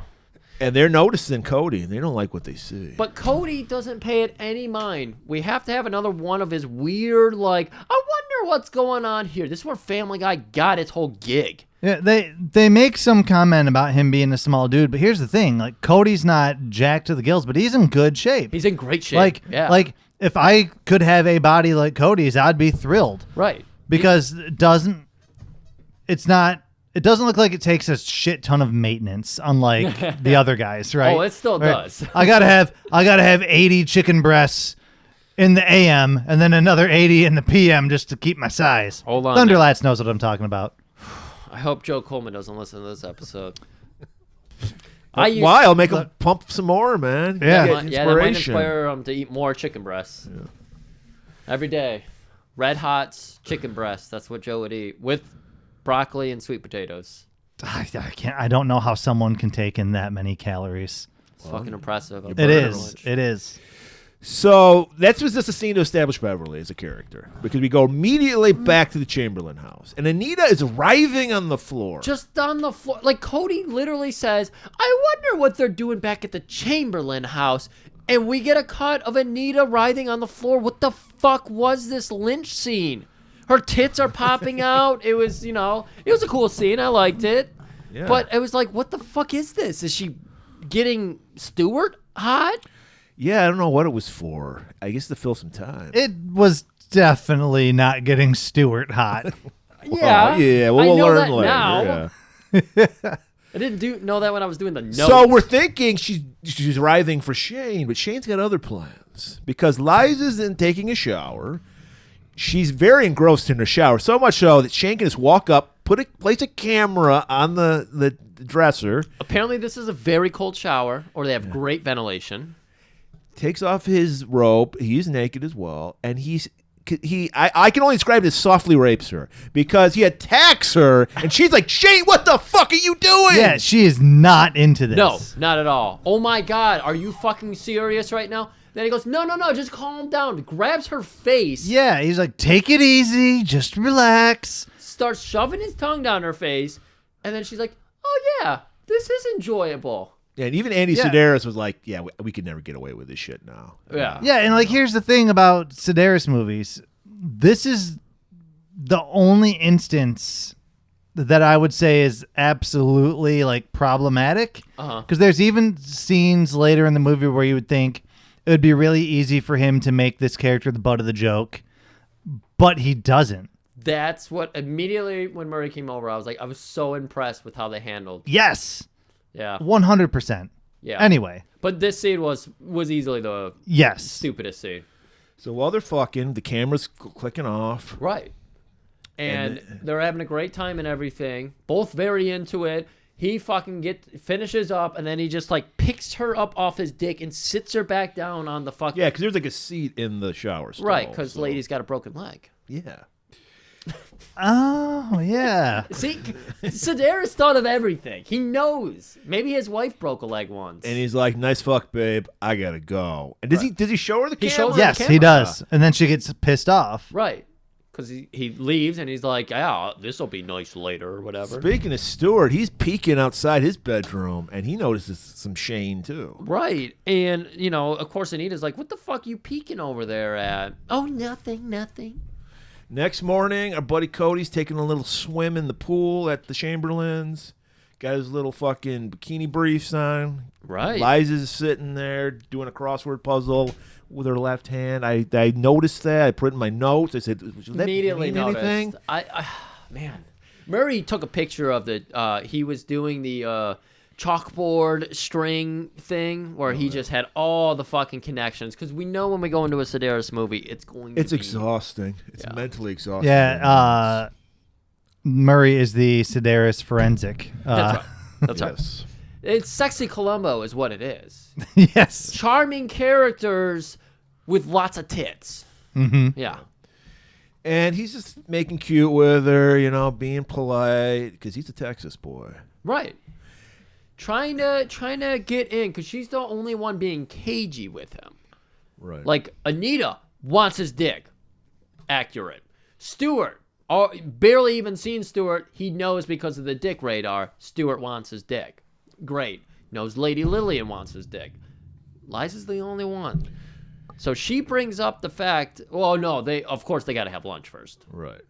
And this was an interesting rich person lunch. Yeah, if you're classy and rich, you don't just eat a fucking grilled cheese sandwich. Anytime you're listening and you think Murray's eating a lozenge or anything like that, he's eating escargot. Escargots, yeah. That's right. We have an endless supply. Griff eats raw oysters, and That's I eat right. escargot. Slurp them up. And who brings... And I have the palate of an 8-year-old, so I eat dinosaur-shaped chicken nuggets. That's right. But we got you the ones that actually roar when you bite into them. And I appreciate it. Yeah, I know. But who brought him? Why, a new character. The maid, Marion. who had the craziest. I was like, thank God this was a wig because she had the worst fucking hair. It was crazy. It was Halloween USA. It was crazy. It was really bad. Yeah. And she brought some celery too. Celery, I saw that. Crunchy water, as Murray likes to call it. His favorite. So while they're slurping on those snails, except for Cody, because he's like, I don't eat anything that leaves a trail. That's right. Which is shocking. I guess he doesn't go down on women because we've learned that he gets a lot of juice on him when he fucks, which is why he's got a shower after every fuck. Shane, we know, goes down on women, but Cody won't. Cody Well, the mustache retains all that. Cody you know? don't go there. What does? Yeah. I guess Mike doesn't go down on any women either. He doesn't have I don't have a mustache. That's true. But it does. It's like a sponge, Mike. Let me explain it for you. Oh, no. Let's stop the episode and talk about juices for a while. No. Bodily juices? Yes, Murray. So anyway, Maid Marian drops off the lunch. And Liza drops the thing, but she needs to take a trip out to Palm Springs. And Cody, being the Texas gentleman he is, says, I'll give you a ride, man. Why don't you have Shane take you? Fuck Shane forever. Well, I'll take you. You want to say something about that? Nope. Okay. Why? Because she's jealous. Just last night, she got raped and then fell in love with Shane, and now she's jealous that Anita's fucking Shane in the pool house. Right, so she starts spilling the beans about it. Yeah, they're probably over there, and we get another one of those. Sedaris, as someone's saying something, we cut over to see that it's happening right this minute. Right. Again, we're in Malibu. These people are under the age of 39. They are constantly fucking horny. Liza's the only one who seems to not have that crazy sex drive. You're right. Maybe she is waiting. Maybe right. Shane There's fingerprints on everything. It turns her off. Yeah. Oh, you know what? That's got to be it. There's That's it. Maid Marian is also horrible at her job. They insult her all the time. Yes. She's great at eavesdropping. That's all she does throughout the entire movie. When Sedaris shows her eavesdropping, and it's just a shot of her butt in the fishnets. Yeah. I was like, God damn it, Sedaris. You really are like the John Waters of these fucking stupid macho movies. Like, just the fuck. It's so tasteless, and yet I just love them. So Anita and Shane are banging. And Shane, like, stretches out, grabs a little remote behind the headboard. Beep. Fucking camera just pops up on this, like, armoire. And it's filming them fucking. And you know what I did? I hit pause. I stood up. I laughed my ass off. That was the best reveal I've ever seen. The little mechanic of whoop, and the camera pops up. So fucking good for me. It was really good. Almost as good as the blow-up doll in Dallas Connection. Oh my God, I forgot. Or the blow-up it. doll in Hard Taken to Hawaii. Or, like, it's a recurring thing. There was no blow up down this though. That's Didn't need surprising. it. Didn't need it. Didn't Malibu need it. Express did not need it. So we were just talking about bodily juices. So Anita's like, I got to shower off. Shane's like, I wanted to sit in these juices for a while, so I'm out of here. I'm gonna stew, babe. So now Cody's driving Liza to meet up with a person, Jonathan Harper, our villain of the movie, computer salesman. She's going to invest into his company. Yeah, and so Cody starts bringing up, oh, yeah, I was listening to NPR. I'm pretty sophisticated, sophisticated, you know, a little slip of the tongue there. But isn't he involved in some kind of, like, Russian sales? She's like, I don't care. This is a great investment. Don't tell me I can't do this because I'm a woman. Oh, I understood. I will leave you to it.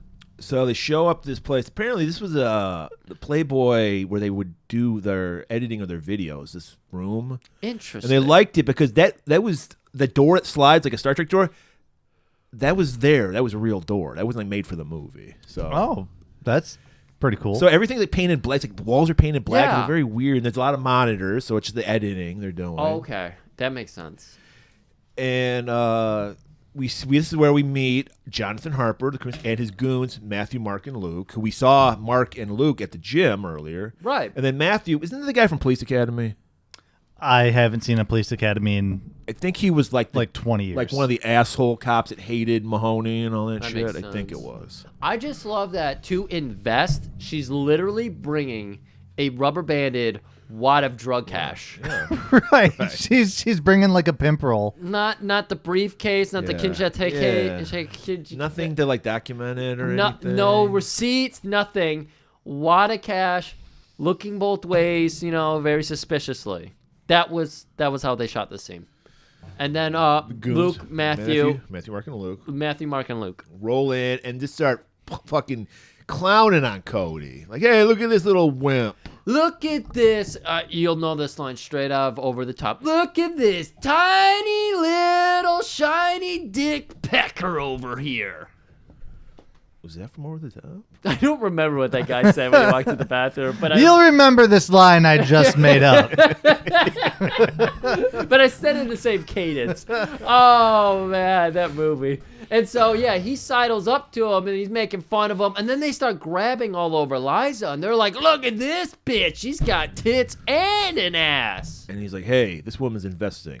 Treat her like a lady. And then Cody just bails. His heart feelings are hurt. Cody tries to say, hey, Liza, these guys are fucking square. Let's beat it. Cody, I'm busy investing. This is a business. This is me. So he leaves. When everything is black, what can't you see? Fingerprints. That's why she likes it here. Oh, she yeah, can't good see point. it. She's probably finally getting aroused. So as soon as Cody leaves, John goes to Matthew, Mark, and Luke. Teach that Cody guy a lesson. Yeah, don't let him get off this compound without appreciating me. So Cody's just driving down the street, minding his own business, and they drive up. Pull over, motherfucker!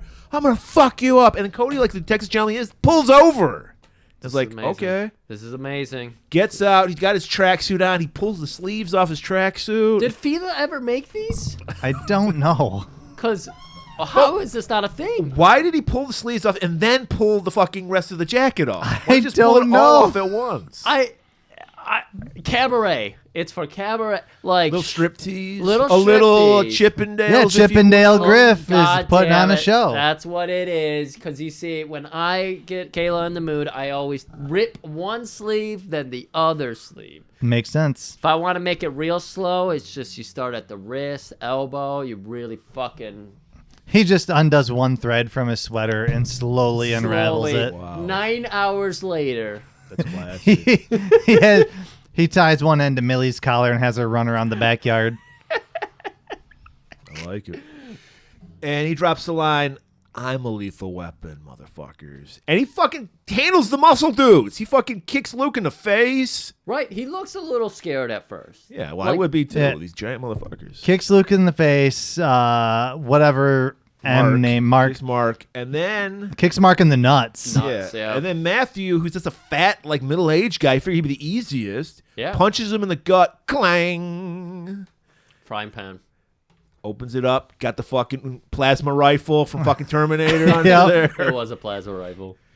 Whips it out. Pulls it on her boy Cody. But he could have killed Cody. Be like, no, we're just going to humiliate him. We're going to shoot up that fucked up Ford of his. Not the Ford. They threaten his penis first. Yes, they do. They put it right down the trunks. Yeah. You ever seen Invasion USA? Yeah.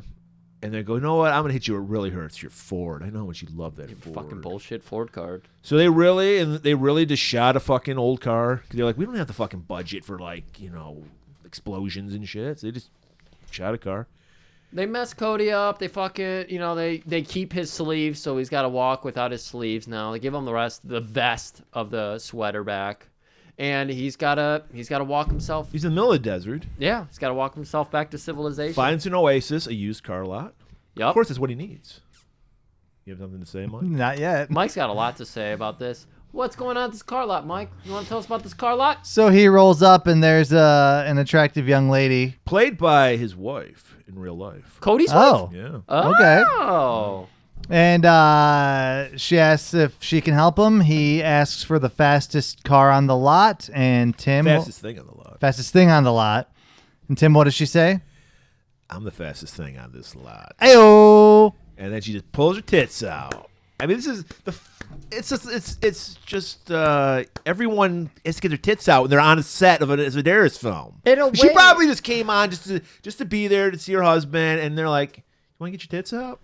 Sure. It's contagious. Right. Sedaris films are like spring break. Everybody's just waiting to whip them out. Yes. Under 40. Dripping Right. wet. Constantly. And you need to say it. I just need to say, if the movie ends right here, the story of Cody coming to this and all the women that throw him, this is like a Twilight Zone sexy episode. Yes. Like, Cody just wants to get back to life. He wants to drink Or more sexy water. hitcher. Yeah, this is his Sexy curse. hitcher, yeah. And it's just like, no. It's like the guy who gets all the more books and his sexy glasses hitcher. break. Sexy hitcher. Oh. So the Twilight Zone aspect is like he's getting too much pussy. Like it's Yes. like he does Yeah. like this is my dream to get laid all the time, and now he can't get anything He done. just wants to go to the grocery store, Constantly go to dehydrated. go to the deli counter, and not be the meat. Yeah. He's dreaming of celery because it's crunchy water and all he wants is water. Right, because they're just sucking the juices out of it. Exactly. Nothing, like He's everything. like beef jerky. They're just Yeah. draining him. Right. He thinks he's this beautiful man and he knows he's this beautiful man, but at the same time, these girls are just throwing themselves all over. Don't even Suck notice. you by. Don't even notice those piercing blue eyes, great mustache, nothing. But it works. He gets a car for that fucking. Right. And he drives back to the Chamberlains, and he reflects on it. He's like, yeah, I just got raped. It's so nonchalant, matter of fact. He's like, well, I was just raped, and now I'm back at the Lady Chamberlain's. Rape was not serious in '85. We were learning from this movie. Right. Right. You know? Right. And so, So what was like Paul Kersey's problem in Death Wish? It's like, come on. Or maybe it's just happened to Cody so much he's just like tuned out and desensitized to it, right? Like, it's that mentality. If the chick was hot, it can't be rape. You know. Could be that. So yeah, he walks back to the he drives back to the chamber. Yeah, he gets a car, drives back. As he's arriving there, we're going inside to Shane's little hangout. We need more tits. Yeah. So Shane gets a call from a guy who owes money. Dick. right. Dick. Right name. And he's getting a massage from a topless woman. Not a very good massage. Yeah, she's putting nothing into that No. massage. And this is, he's got a thick skin, let's say. She's not getting in there. She's got long nails. Nothing about this is good. But I think this is one of the few people introduced into the Sedaris movie without a name. Just saying. That's true. They don't give this character a name. They Or don't. if they did, we were so bombarded by other names, we didn't pick it up. It could I be don't that. know. Good questions. So he's like, where's my money? Now we're learning why Shane is doing all this blackmailing, because he's got like 30 grand he owes this guy for something. I don't know. 30G. Yeah, they never elaborate on that. I think He just Pogs. owes I them think money. he's invested in Pogs. It took them 2 calls to do this, by the way. Yeah, she Shane- calls him back. I don't Shane know gets what that was about. Shane gets all upset, and Anita is just sitting next to him for some reason, just to sit there. They just got done fucking, probably. Oh, that could be it. And so he hangs up. Because he was like, I think he was like curling the fucking He was curling. dumbbell. He Yeah. was. And so it's the weirdest set because it's this tiny He's room. curling, and he was wearing like slacks and like dress shoes and curling. What the fuck? Listen, man, when you're that big, Thunderlats probably does the same thing. He's probably cooking dinner with one hand and curling with the other. That's how he types, actually. It takes him a long time to do anything because he's curling the whole time. That's how you get that fucking Terminator physique, though. Yeah. So, yeah, again, Sedaris. Stupid scene. Here we are, 18 minutes on it. Tiny little room. There's barely enough room for a fucking love seat. They actually these two pointed it out characters. because that was Thank a you. set. Where That, they're okay, at. that Yeah, makes we're- sense. Yeah. Yeah. Shane's little bungalow. His little bungalow sex room, because this is where he hides like a tape and a VCR and everything, so we can watch. Betamax, by the way. Betamax, nice. And so, yeah, we've got Cody hiding outside, listening in, and reflecting on being raped, but not caring enough about it. Isn't like Maid Marian also listening in somewhere? That was it. Yes, What- I think she is. Was it this scene, or was that a different She scene? listens in on so many. I think don't she's know. listening at the window. He's listening at the door. I think That might have been it, but I know Marion listens in later. she does, but And that's all she does in the movie. Is eavesdrops. We're gonna learn about why. I mean, everyone figured out why already because of that clue. But so yeah, he has the one call with Dick, who tells him, "You owe me 30G." Okay, hangs up the phone. Shane looks over at Anita, just sitting on the love seat, arms crossed, doing nothing. Then he gets another call, picks it up. It's Dick. By the way, if you In- forgot, Yeah, you would think Dick would be mad that Shane just hung up on him. But he's like, oh, by the way, Just one more thing. just one more thing. Don't forget, I need that 30G. You know, the 30G I told you about a minute ago in our last phone call. I think it was because Sedaris, he's always thinking, he's like, maybe they'd be mesmerized by that massage woman's tits, so I got to reiterate. It's like Blue's Clues. You play it 5 times a week, the same episode, so the kids remember. You play the same scene twice in a row, so the kids remember. So he reveals to Anita, I'm blackmailing you because I need some fucking money. That's right. That night. No, you gotta. Oh, you talked about Anita. Yeah. Yeah. Okay. Yeah. Somebody needs to remember shit. Yeah. Really. Stewart is being taken out by Shane's also the chauffeur in the limo. Cody's following because he's like thinking maybe Stewart's up to something. And we learn that Stewart's got a whole secret life that only Shane knows about, apparently. Right. And Shane's like, look, I need 30 grand. While he's saying that, Stewart's putting on makeup. Right. We see it's a dark lit scene and everything, and then we see Stewart's face get illuminated. Yeah. And you're like, what the fuck? Where's this light coming from? And we start to see as Shane's going on about how he needs 30G and he knows about his secret, his little cock. Well, no, he's like, secret. I got pictures of us fucking. And Stewart stands up for himself. It's like, fuck you. I don't give a shit. Like, I'm not giving you anything. Right. Stewart's face, by the way, full makeup at this point. Yeah. Tell him, Yep. what is this, blackmail? I don't give a shit. Right. What the fuck you gonna do about Stewart's it? a stone cold assassin. Dude, he's amazing. This character is fucking awesome. And so he's finishing up, and Shane is just like, well, I've got pictures on you. I need 30G. And Stewart's like, that's fucking great. I think he might even throw in some kind of homophobic slur, too. 100% did. Yeah. And he's just like, honey, I don't give a shit. Puts his wig on, out the door. Right. To the screaming cockatoo. The screaming cockatoo. Andy Sedaris. Very interesting because it's not like really a gay club. It's just a place where guys who want to dress as women can hang out and just like get a dinner or some Just shit. a drag bar. Yeah. Yeah. It's very cool. He meets up with his friend Frederick. And Cody Yeah. is watching with his little opera glasses. Right. And he's like, oh my God, Stewart's a beautiful woman. Kayla said Right. the same thing. He She's was. like, Yeah, I he would've did. fucking And like killing this it. is what we were talking about earlier when Sedaris could have made a joke of this character and just made fun of it, but no, Stewart was written and played with class and respect. We're used to gay characters being a trope and being just like dragged around. Stewart, I don't know if this actor was like, no, we're doing this character this way, Right. whatever. But he fucking 100% killed it. Right. I'm so impressed Stewart by was Stewart. And I come away from this movie being like, fuck, Sedaris gets it. Right. He was meets so his friend who's wearing a burqa. Oh, yeah. It was hiding his beard. Right. Fucking killing it, guys. I loved it. Oh, man. And I think Stewart like invites him to a party they're having at the chamber. Yeah, he does, yeah.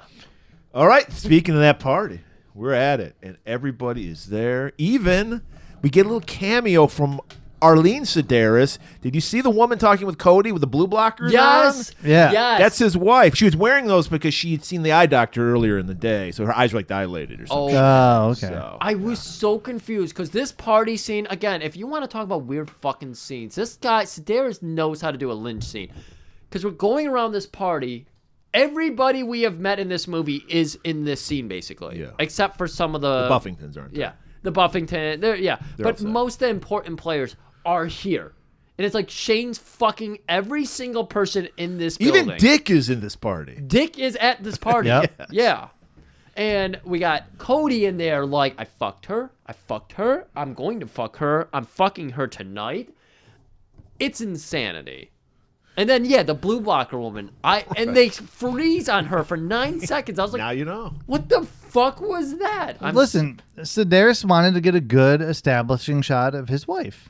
You think? He is a loving husband. It should have been a long shot, get her whole frame in there, and Cody, like, takes a peek at her butt or something. No, that's Sedaris' wife, all right? She's You not think she's Sedaris not is in the Show some shop respect. window. You think Sedaris wouldn't be into Cody checking out his wife? She's not in the shop window. Okay. So Dick is at the party, got invited. This is like a charity event. He goes right to Shane. Where's my fucking money, motherfucker? Right. I'm working on it. All of a sudden, Shane gets punked out. He was a badass throughout this movie, and he's like, I don't. I'll Folds get it. like a house of cards. That's right. He's fucking muscle jacked to the gills. He's fucking everybody, and now he's just a crumpling bitch. So he goes to like the laundry room or something, calls up the party. Goes back to his little hangout, I thought it was. Yeah. Okay. Yeah. And he calls up Stuart. He's like, with a lisp. Yeah. He's like, is Stuart there? Why didn't he just confront Stuart at the party? Stuart's there at the party. I don't know. It's so But he weird. once again says, I want fucking money. And Stuart shuts him down. He's like, no, I don't give a shit. Yeah. We needed another... Again, Blue's Clues. He's got to Yeah. tell us twice, 3, 4 times. Because, I mean, I would have forgot. So Shane is like, oh, fuck. And clangs up the phone. Dick leaps into the scene with a fucking knife, puts it up to Shane's face. Pistol whips and then uses them. Amazing. Right hand pistol. Not threatening enough. Let me get my knife out. And he does give him a little prick on the cheek. Yeah, just a little Interesting. Just that a his little reminder. Pistol was in his right hand. I'm going to write that down. We are playing Blue's Clues after all. And fucking, he's like, I'll get it. I'll do whatever. I'll get the money. Don't worry. And you better, motherfucker. Shane leaves, or Dick leaves. Shane goes, he's like, my pretty face. He's got a little cut on his cheek. That's He's right. worried about that. He's a mess at this point. Shane is completely broken by all this stress. Back at the party, we get a nice little rape joke if we didn't get enough for this movie. Right. But it's a homosexual rape joke. So Liza is telling Anita a joke. She's like, get a load of Maid Marian. She got raped by 2 gay guys. Yeah. One held him down. The other one did her hair. And that was, if you're talking about that, if her hair was done by a gay guy, that was a rape. Yeah, was that was definitely an insult towards the gay community. I just like this because that joke concludes and then everybody leaves the party. Yep. And I like to believe it was a record scratch moment. Yeah, I was like, ooh. fucking Christ. Gay rape jokes? Well, no, it's thank about you. time to go. Millie's offended. She came back out. She's like, come on, guys. Enough of the R. So Shane, he's trying to console himself. What do? You put on a little Regis. Yeah. What the hell? Regis was a friend of Sedaris, so he agreed to do this little scene with his wife. Are you kidding? No, I'm not. Because he probably they knew each other because they worked in TV. You're right. You're right. That's so I would love to be in your movie. Oh, my God. What you say your movie is? Spy thriller with tits everywhere? Malibu Express. Count me in. So he watched a little of that, and he's like, I need to jerk into some porn of me fucking somebody. So he puts on the video of him fucking Anita. Right. And then he's got to go. He's got some stank on him still. You know, he's got to wash all the defeat off him from the day. And he's going to go watch himself be, dominating over a woman, to get back his masculinity. You're right. I think that's what it was. That's what it was, yeah. And then a mysterious character in a trench coat and a stocking over his face and a fedora comes in and just stabs him right in the gut. It was a big knife. I thought it was, what's his name? Crocodile Dundee, because that knife was fucking down under. This is a knife. This is a knife. Stabs him and then goes into the drawer where all the fucking blackmail shit is, grabs the fucking pictures, grabs the fucking cassette. Right. And then Shane somehow comes to and takes a picture. Yeah, he goes to leave. In the absolute darkness. But he has a flash, which alerts the killer. Yeah. So the killer turns around, pulls a gun out with a silencer. Silencer, of shoots him. And then before he falls down, though, he gets the camera, throws it in the drawer, locks it, and then collapses. Yep. So thankfully, the killer knew they maybe had to break into a locked door, so he has a pry bar. Right. Pries it open. We see the scratch marks all over the fucking shitty-ass little cabinet. All on that right side. I don't know right if that'll come side into play at all. That might come into play. You better write that down. I'm going to use my left hand to write that down. And then grabs a camera and then then shoots fucking Shane again in the head. Shane's like face right up at the Regis. It looked like he shot him in the head. The blood splatters on the TV like he got shot in the head. TV doesn't break, though. And Nope. he gets up to his feet. This made no sense. Holding the TV. And again, this is very Lynch to me. Like, Yeah. if this were in a Lynch movie, I'd be like, wow. What is Lynch trying to tell us? No. What is Sedaris trying to... He's swinging around... Oh, boy. He's swinging around a stupid little room with the fucking Regis TV. And Regis is going, we need love in this world. Love. Love will kill us. If we don't have love, we will die. And here is Shane, loveless, screwing over everybody he's fucking. Flies through the double doors. Holding the TV. Holding the TV. And they do a crash cut into Cody jumping into the pool the next morning. Yes. Artfully done. Yeah, seamless. Mwah. Seamless. Mwah. We needed to cool ourselves down after that hot action. And Luciana's hanging out there too. Got the bikini with the high heels. Right, and she's got the sexy specs on too. Always, yeah. Her shade selection in here would make some of these fucking fashionistas blush. Right. And then she's like, I think I see something over there. She goes over there. They go over there, and we see that they're playing with his TV. Only friend he has, his TV. Not disturbed by it at all. No, well, we'll learn later that they've seen they probably killed many people in their lifetime. And that might be it. And they're like, yeah, fuck, I guess Shane's dead. Let's call the cops. Looks like he was rushing Regis. It's burnt into the screen. Yeah. But he's like, Luciana, get out of town. I'll cover for you. So Right. she walks She over. plays it cool at first. No, I can't leave you. No.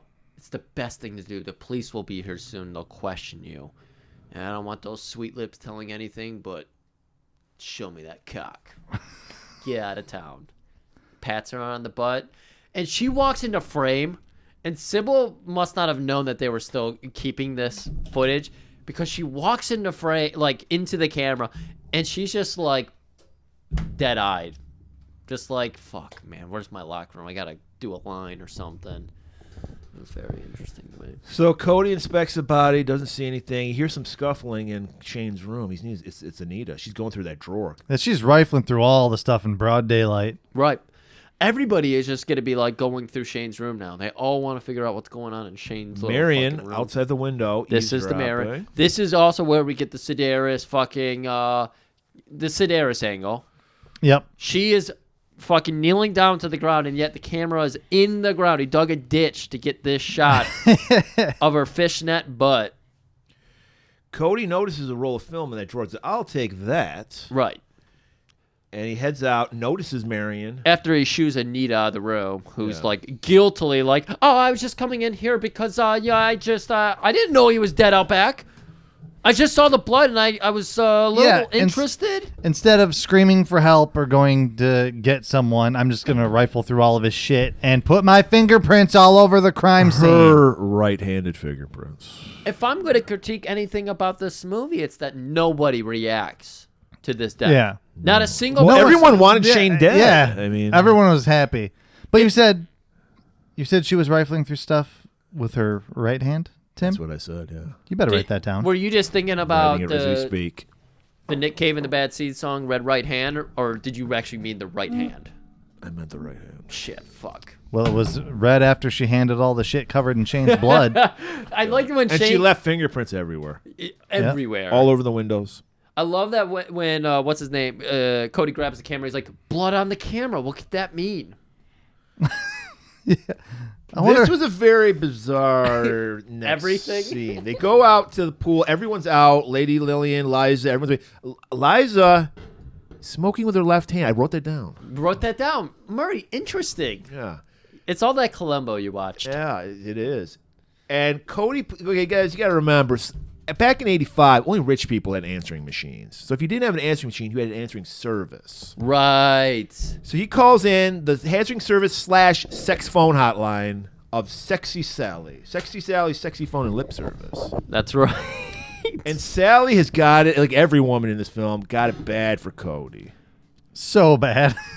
This whole build-up for this scene, fascinating. Because he calls up. Who is he trying to call? He calls her to tell her to call the cops. Yes. I just had to make sure I got that clear. We just needed more tits. So he's like, we needed another joke, and we needed more tits. But Kayla loved this scene, and I love this scene. Sally was great. Sally was fantastic. I will say this though, the double standard. If this was a male character, she would have been a total creep. Yes. But Sally, the actress that played Sally, made it very charming. She did great. Yeah. It would have been Matt from Terminator. Do you remember Matt from Terminator? Called up Ginger, was trying to get all hot on her. Yeah. And then it's, what's her name on the phone? And just whatever, Linda. Did you guys notice her mug? I did not. No. You're in for a treat. We're going to look at that afterwards.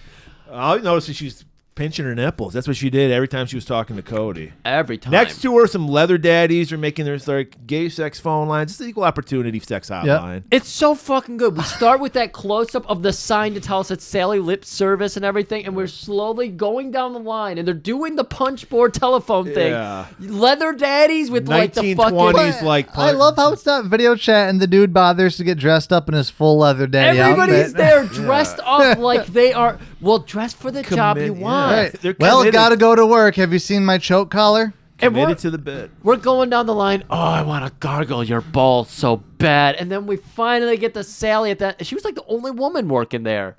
And she just like always turns to the camera and she's fucking, Cody, you gorgeous cowboy. I bet you're wearing those tight blue jeans. Is that an armadillo in your trouser? She's like, hold on, guys. This is for real sex talk. I mean this stuff. So she has to turn away because it's intimate. She gets her headphones on and everything. No one else can listen to me. She gets the soundproof headphones on, of course. She's like talking. Did you notice she was like masturbating the fucking microphone? Yes, I talking did. to? Yes, while she's doing it, she's fiddling it. Like, oh my God. Did Sedaris have to direct her, or she just know how to do this? I like to believe that this is her natural talent. Yeah. This is what she brought to the table. Yeah. Incredible. Fascinating work by Sally. Great job, Sally. So instead of just calling the police himself, because he's talking on a phone. In front of the whole Callaghan family. Yeah. Whatever their name is. Chamberlain. He's like, call the police. I'll call the police because you're going to be rubbing my tits so hard they're going to catch on fire. Right. And he knows the police are coming, so he's got to hide that roll of film. So he bails to hide the film. Lieutenant Aldrich shows up, Beverly Superior, and he has gotten the pictures of Anita and Shane fucking mailed to him for some reason. Right. And he reveals this, and he's like, this is what I call, looks right into the camera, hard evidence. This was Kayla's favorite joke. I'm pretty sure this was the one. That was Kayla's do we have a new Sedaris fan here? Wow. She might be. I love it. I always thought Kayla was a woman of class, and this just confirms it. It just confirms them. So, Marion, she makes a call to John. Oh, my God, she's working for the enemy, Jonathan Harper, the computer smuggler. Apparently, because now we've got a whole new character sitting on the couch with John Harper in the foreground and the new character in the background. I think that's another character we didn't get the name of. There was some other guy in this room taking the phone call. It's like, who the fuck is this guy? I don't know. He must have been the Russian. But she's giving him all the update, all the shit she heard about, Shane was found dead and Cody's got the film and everything. Now, Cody and Beverly, they dropped something about the beach house. That's where the house where Shane would take people to film him fucking. Mm-hmm. Mm-hmm. So they're like, well, Shane had a key to that place. Let's go check that. There might be some evidence at this place, the beach house. So now it's going to be like Cody and Beverly working the case together. Yes. But like Magnum always did, this is my case, by the way. Right. I'm solving it. Territory. Mm-hmm. Yeah. So they go to the beach house. They're looking around. There's like a jukebox, pool table, slot machines and everything. And they're like, wow, this place is really interesting. What do you plan to do here? We got to really make sure we get fingerprints, like really precise evidence. I just noticed you've been working out a lot. Your body's fucking amazing. Well, of course he noticed. They were actually at the gym together. Right. Yeah. 100%. He said, I go to the gym with you twice a week. So she can't help it. And yes, this works 100%. You just tell any woman this. You look like you've been at the gym. Crazy good body here. She pops her top off. She does that. Yeah. And then we get the most unfuckable music I've ever heard yet. Holy shit. Was it Zydeco music? What the fuck was playing in this scene?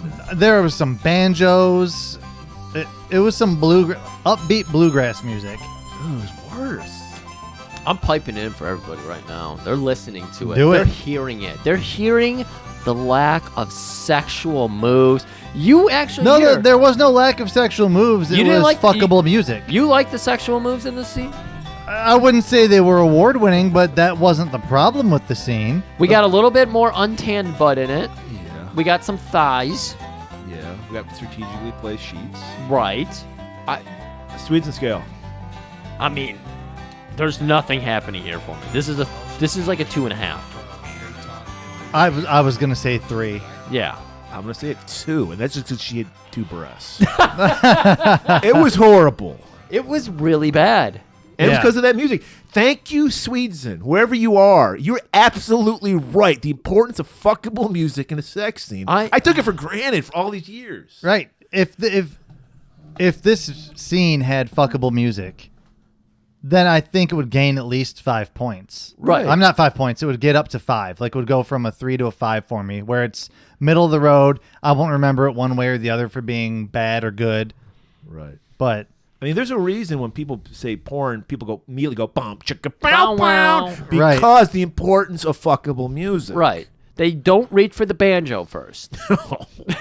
Banjo, yeah, Steve Martin, you ain't getting laid, man. And so then we see as Cody is enjoying the sex so much, he reaches around and he's feeling up the headboard. And Kayla's joke, which is very appropriate for this movie, he'll fucking touch any curve.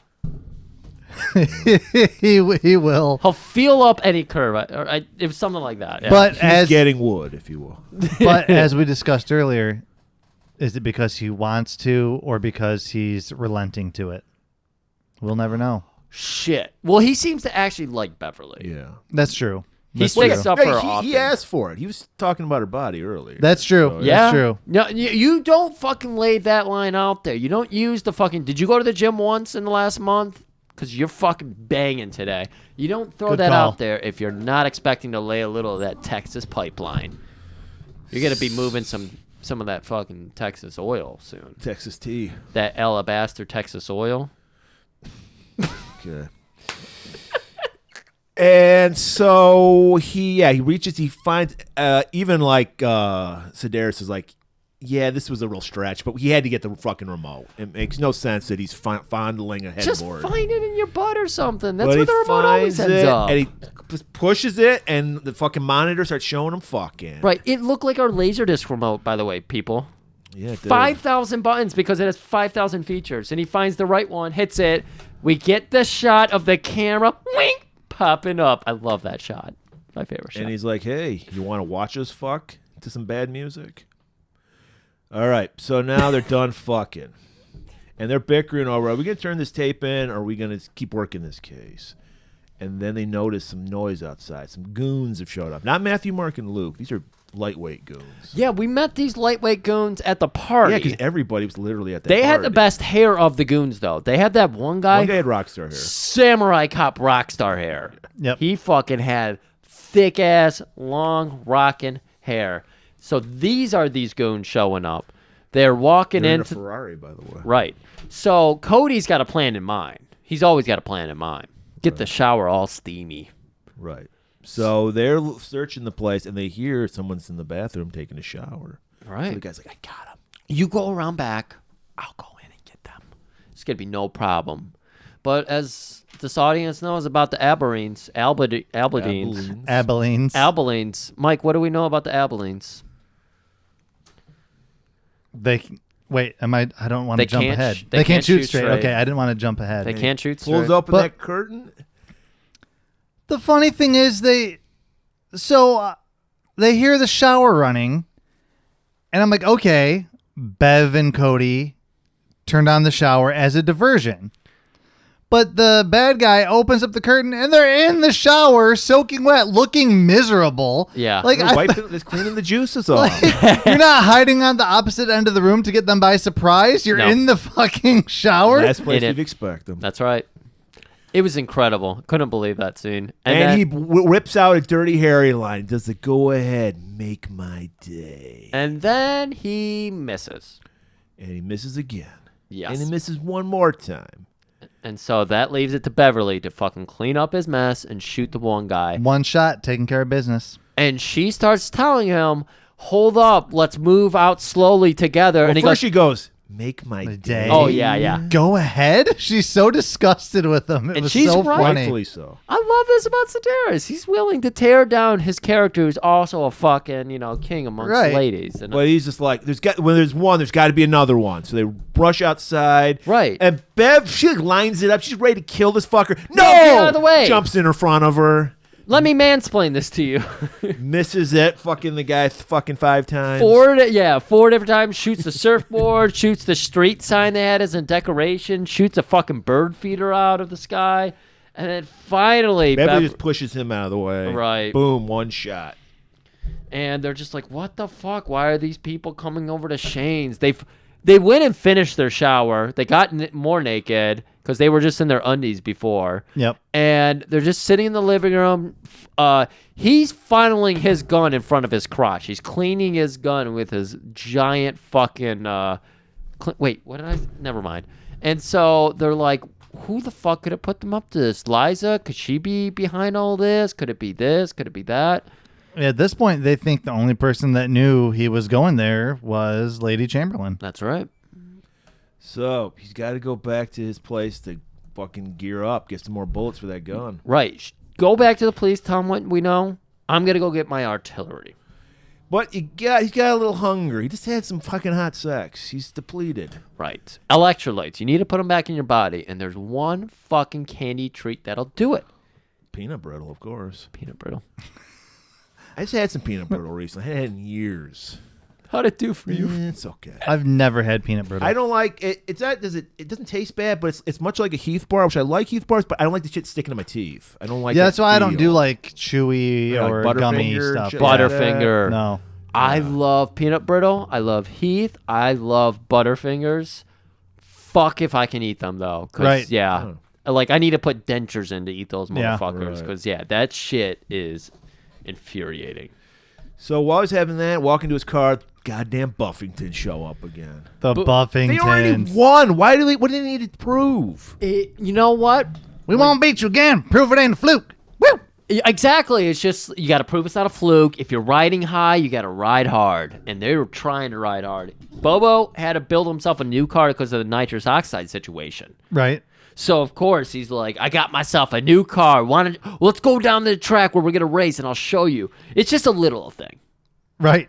So then we see that Cholo Bobo has a lowrider. I like that. Chobo Lobo. Cholo Bobo. I mean, Cholo Bobo. That's fucking good. I mean, I was so shocked by this because it just starts fucking rocking and everything. And we get the narration from Cody. Bobo's went and got a Cholo. He's got a fucking lowrider here. So they race, and Bobo wins again. Right. Our hero loses, so he's 0 for 2 in these races. He's getting worried that he's going to disgrace his dad. The whole Buffington family shows up beside him, and they get out, and they're mocking him and everything. Is this the scene where... Yes, it is. So the whole You're Buffington... going to see this. You're going to see this if you look up this on YouTube whenever I get it up there, because I immediately screenshot this. This will be the YouTube picture I use. So the whole Buffington family then turns around. Bobo and Papa Buffington drop their pants, and Mama Buffington hikes up her skirt, and they all have signs taped to their asses. One says we, the other one says R, and the last one says number 1. And Cody, in disbelief, just goes, "We are number 1?" That was What? I love that Sedaris is like, mouth it out for the camera. Yeah. And we see Cody, his eyes are still beaming, like he's happy for them. Right. He's not he's happy for them. We are number 1? He's torn. Our hero is torn because he doesn't want to disgrace his father, but he's so happy that the underdog is winning. How often can you bring someone that much joy in your life? Right. Like, he doesn't feel any less. He's going to get stopped on his way home. He knows it. He's going to fucking pick up a Dairy Queen ice cream cone, and the girl's be like, yeah, the ice cream machine's broken. You're going to have to come back here and put your dick in my pussy to fix it. And afterwards, my friend is going to fucking... You want some? Oh, sorry. No. I hit the table. Millie hated the joke. Oh, no. Sorry, Millie. I can't feel my back. I had to stand up. The Golan-Globus producer did not like me standing up and Griff slamming the table. Too scary. Yeah, she's a little bit of what we call a freak bitch around here. All right, I'm Sedarising it. I'm really just hammering it. Do you now. think Sedair's really fucking frustrated over his jokes? Yes, I do. You think he did? Yeah. He has 12 jokes. He's like, these have to go in the movie Plot, somewhere. no, but jokes. He's The like, movie is only an hour and 40 minutes because he's like, I got to get all the jokes in. All right, so Cody is back at the Malibu Express, but so is Matthew, Mark, and Luke. They're following him, and the girls are there too, Faye and May, and they want to fuck. They always want to fuck. Murray, are you ever going to tell us whose hair you like the best? I think I like the May, the brunette. I'm a brunette guy more than a blonde. Is that what we said? Yeah, he said that earlier. Oh, no, we Yeah. said Liza. Yeah, We thought Liza. We thought you Liza. thought June. I thought you were talking about her tits. I liked her tits too, but I thought you said her tits were the best. they were the best. Hey, And her hair. Everything about May was the best to Tim. Yeah, Oh. Okay. Everything That's why about she June was the best for me. That's why she was Playmate of the Year, people. That's not right. just of the month. That's right. What were her turn-ons again, Murray? Drawing, ballet, and musicals. That's right. Because Jarring Murray like one of her French girls. That's right. Me and Murray go to the ballet all the time. Yes. And so they're ready to fuck. I like the line delivery that Faye gave because he's like, all right, ladies, because he hears like the guys coming. He's like, they're going to come in. When I say get down, you get down. She goes, this is kinky.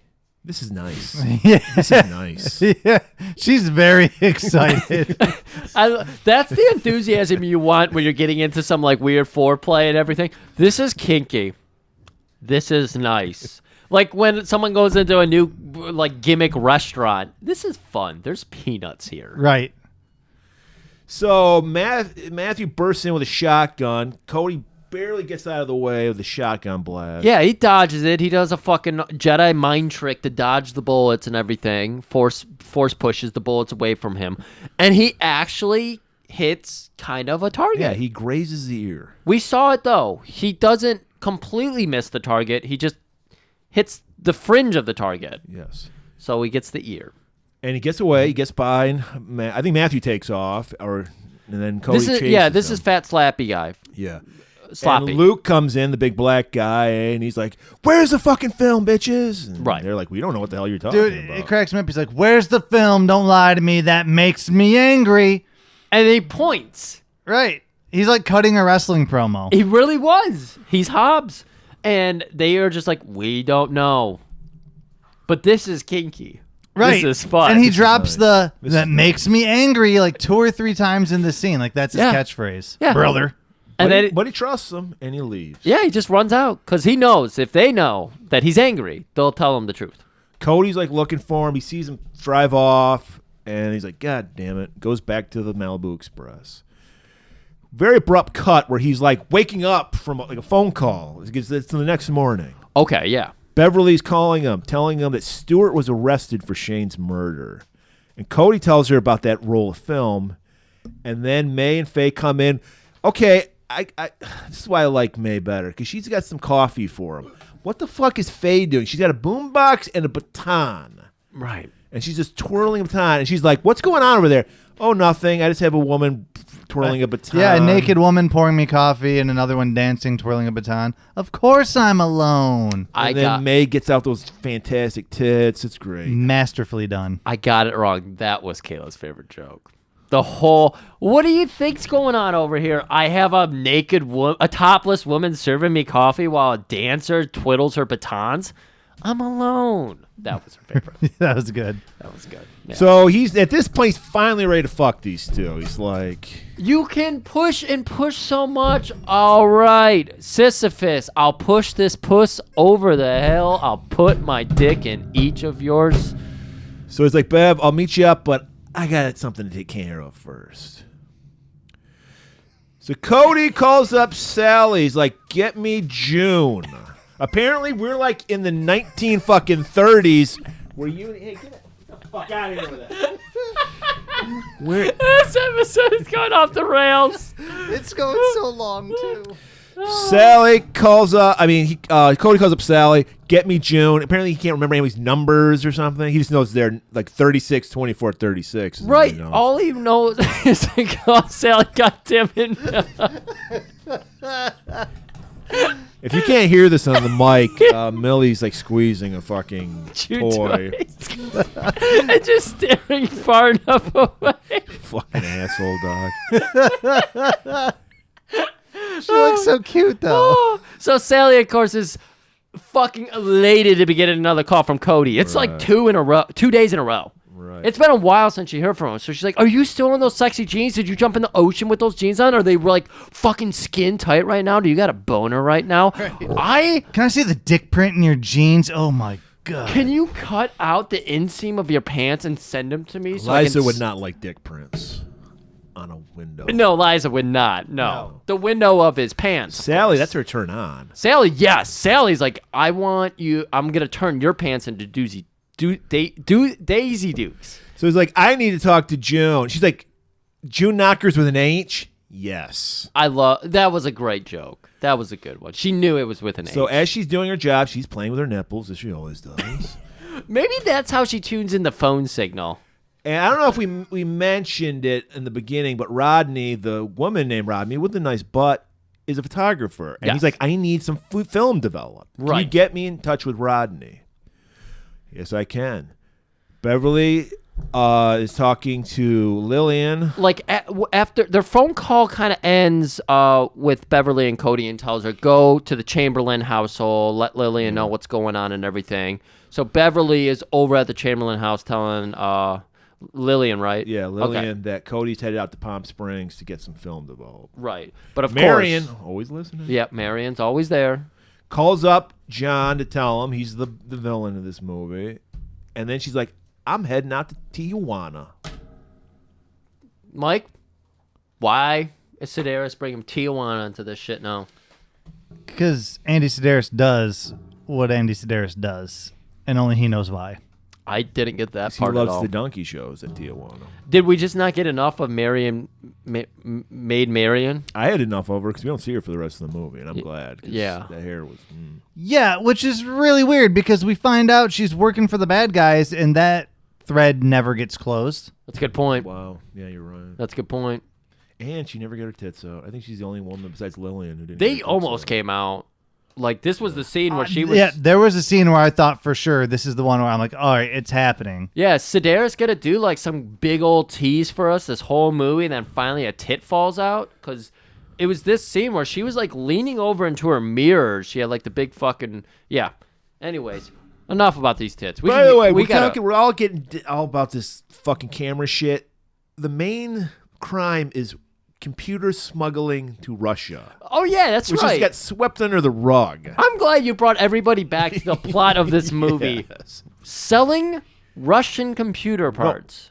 Selling American computer parts to Russia. Okay, that was it. Okay. So John calls up his goons, Matthew, Mark, and Luke, to go get them. And then we get an unnecessary scene where they keep... Cody gets off on an exit and they can't get off on it. Oh, yeah. And there's like, you should have let me drive. What kind of shit going on here? Stupid. They arrive at Palm Springs, right? Palm Springs? Yeah. Well, yeah. And this is where, as they pull up, June is already sitting out on her car and everything. And she sees them pull up, get out of the car. Who's this? Your older sister? Ooh, June doesn't like Bev. No, she doesn't want any of that competition. Wants Cody all for herself. Yeah. And so they go. Rodney's hanging out at the racetrack. She apparently at the racetrack she has a development lab. Oh, when you're taking pictures of cars and also probably doing exclusive nude shots of June Knockers. It's efficient. See the one pit stop guy who had the visor? It was like a tennis shoe. It had like laces. Yes. That was amazing. Details. Sedaris. All of his movie. Treasure trove of details. So he's like, look, I don't need... These can be sloppy, but they need to be done really quick. Oh, is that how you do it? And Beverly... I thought she said, like, I've heard that before. Oh, yeah, that was probably it. I thought Jude actually stepped up and like, he's never sloppy. So she develops the picture, and they're like, I don't know, man. He's like, oh my God, that's Liza. Perfect picture. It's like, it's the open and shut case. We Open see and her shut. holding in her right hand a Right gun. hand. The killer was holding the gun in the right hand. Yes. Yeah, we You better write that down. I'm write writing that it down down right now. Write that down. Millie, can you write this down? Oh boy. So Pencil, Millie. It is a pencil. She was Truthfully, it's a squeaking. pencil. That's so stupid. So That's adorable. too right. So now after they had to go around and come back. Matthew, Mark, and Luke are at the racetrack, and we get a boring shootout where they're just going through cars. Fuck yeah. Dude, so the shootout was boring, but I lost it when the sloppy one, Luke. Matthew, when Matthew is like, God, fucking, I'm gonna get him with this grenade. Yeah, he like randomly pulls out a grenade, and then Luke and Mark are like, no, you gotta don't use the grenade, and he's just like, I'm gonna fucking get him with the grenade. Like he's losing his mind. Well, he does because I he love it. shoots a kid on a bike. He does. Yeah. He murders a Even Mark innocent and Luke person. are like, what the fuck are you doing? It was actually fucking good. Like, the shootout and all that was boring, but there is these little parts like that. So fucking good. And I love that he's always like, I'm getting my grenade. And we see the grenade. Yeah. We see the grenade. And it's like one of those things where the little guy is like, let me at him. And then the big guys are holding him back. It's like this, but with the grenade. He's like, just let me use the fucking grenade. Like he's Right. gone feral. Right. So we've got a lot of bad shooting out happening. Cody runs away. June happens to like come in for a pit stop. He jumps in June's Well, no, car. what happened? No, you. I'm what happens skipping too is much. The pit stop guys roll up the car. This car's great. It's the tits. It's the tits. And then June goes, what are these? And then pulls out her tits because she flashes her tits 12 times in the next 5 minutes. Yeah. We alluded to this one at the beginning of the episode, Yeah. too. Yeah. So then Cody runs up to the car. He's like, we got to get the fuck out of here. She's like, oh, I'm coming with you. So June jumps in the car with Cody. They Right. take off in the race car. He's trying to tell her we're in danger. There's people after us. He could not be more clear. He's like, we're gonna fucking die. We need to get out of here. Get your head in the game. She's like, oh yeah, you want my head in the game? He's like, no, I'm serious. We're gonna fucking die. Speed turns me on. I'm getting so horny over here. Right. The speed is getting me all wet. And then she just keeps pulling out her boobs and trying to mount them. Yeah, Right. so we got a camera fucking mounted in the back seat so we can see all that happen. And there's no way that Matthew, Mark, and Luke can catch up on a race car, so they hijack a helicopter. Right. Hungry Hauser.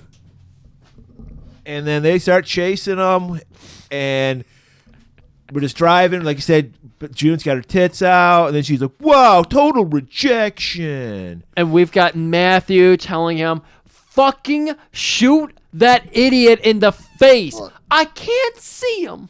One of the best parts is they're in the helicopter chasing after Cody and June, and she has her boobs out and Yeah. she's trying to get him, and he's like, look at what he's making her do. Yes. What a scumbag. Yeah.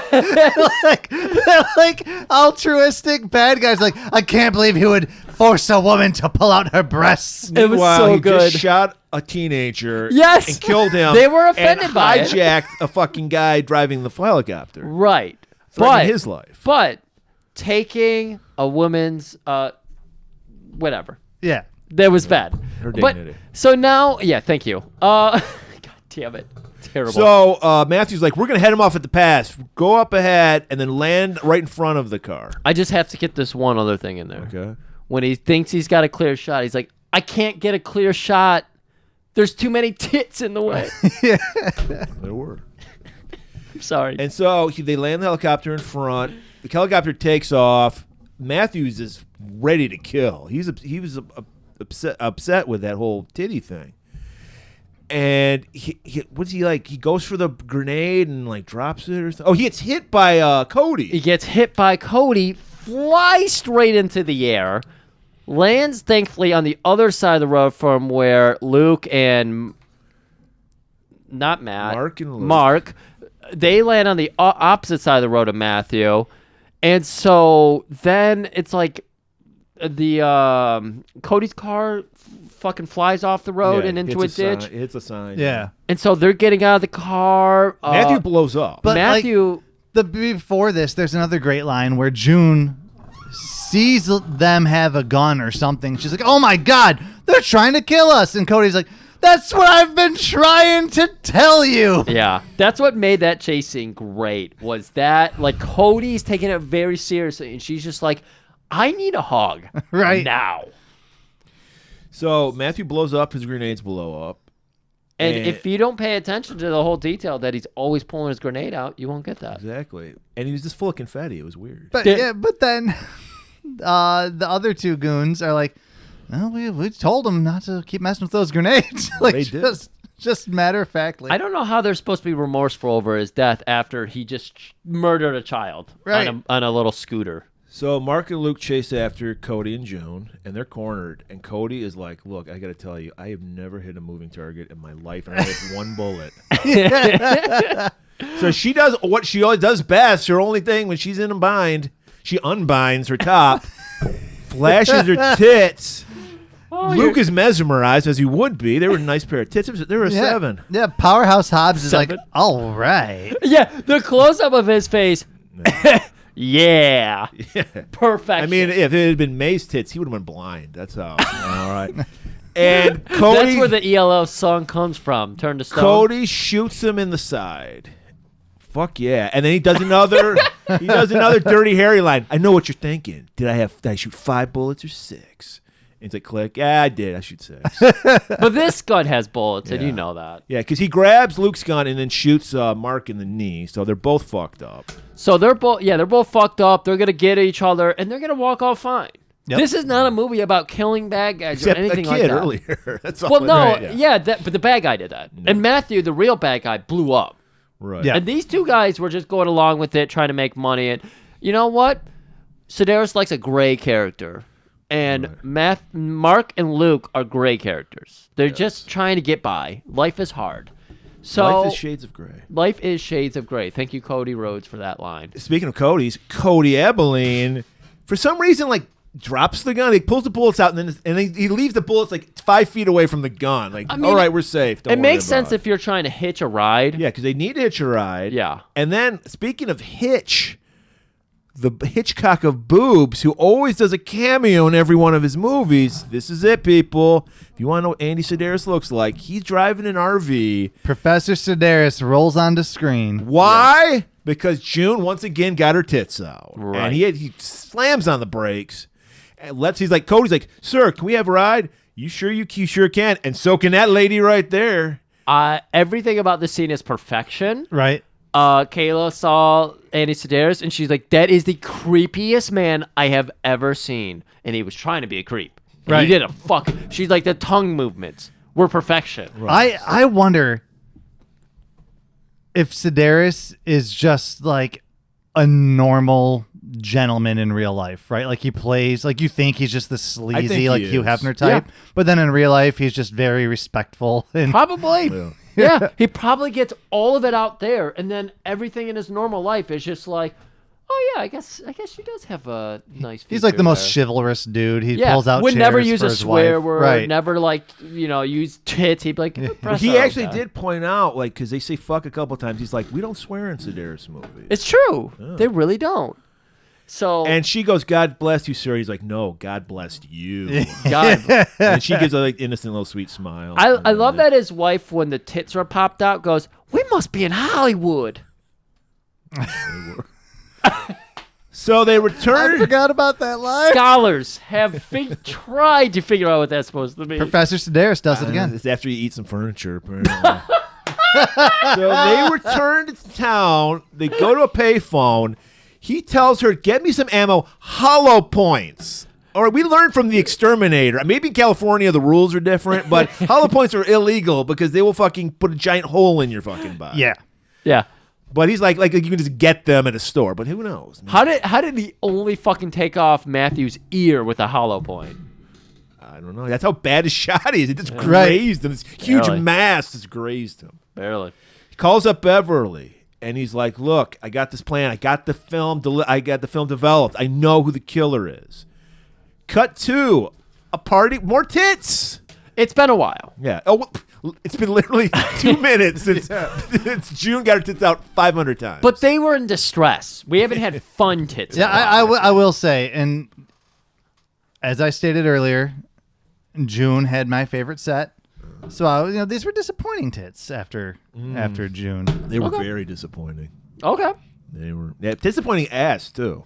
Yeah. They did some ass close-ups here. They had like trunks or thongs or whatever on. They had some stuff happening here, but it was they were really. I guess is that John Harper's fucking black room? He's throwing a party, I guess, for investors. Liza's there. Right. He got the early screener of Twin Peaks, and he made himself the Black Lodge. He's got the Betamax showing Shane's fuck tapes on every monitor. Right. Yep. They're literally watching Shane's fuck tapes and just having a party and listening to some weird music again. Until Cody arrives, pulls out that fucking Dirty Harry gun, barely hits the fucking. You got a little like transistor radio playing there, shit. That thing had bass, but it wasn't moving, so he was able to hit it. Yeah, that's right. And he's like, it was bopping, but it was not moving. Liza, you are the killer. And he opens his shirt, pulls out the fucking picture. It's open and shut case. People. And she's just like, I don't think that actually is me. And then he goes, oh yeah, just so happens Beverly and the lieutenant arrive. Yes. He puts the stocking over her face. Right. Perfect. And then he goes, close case, holds the picture to her face. And even Liza's like, yep, that's me.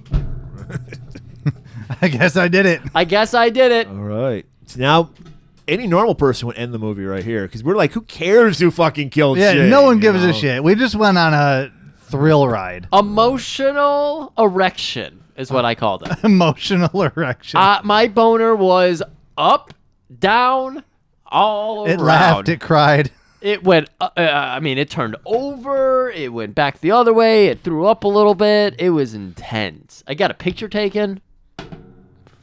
Yeah. Like a roller coaster. Guys, it's a metaphor. I've never been on a roller coaster. No, okay.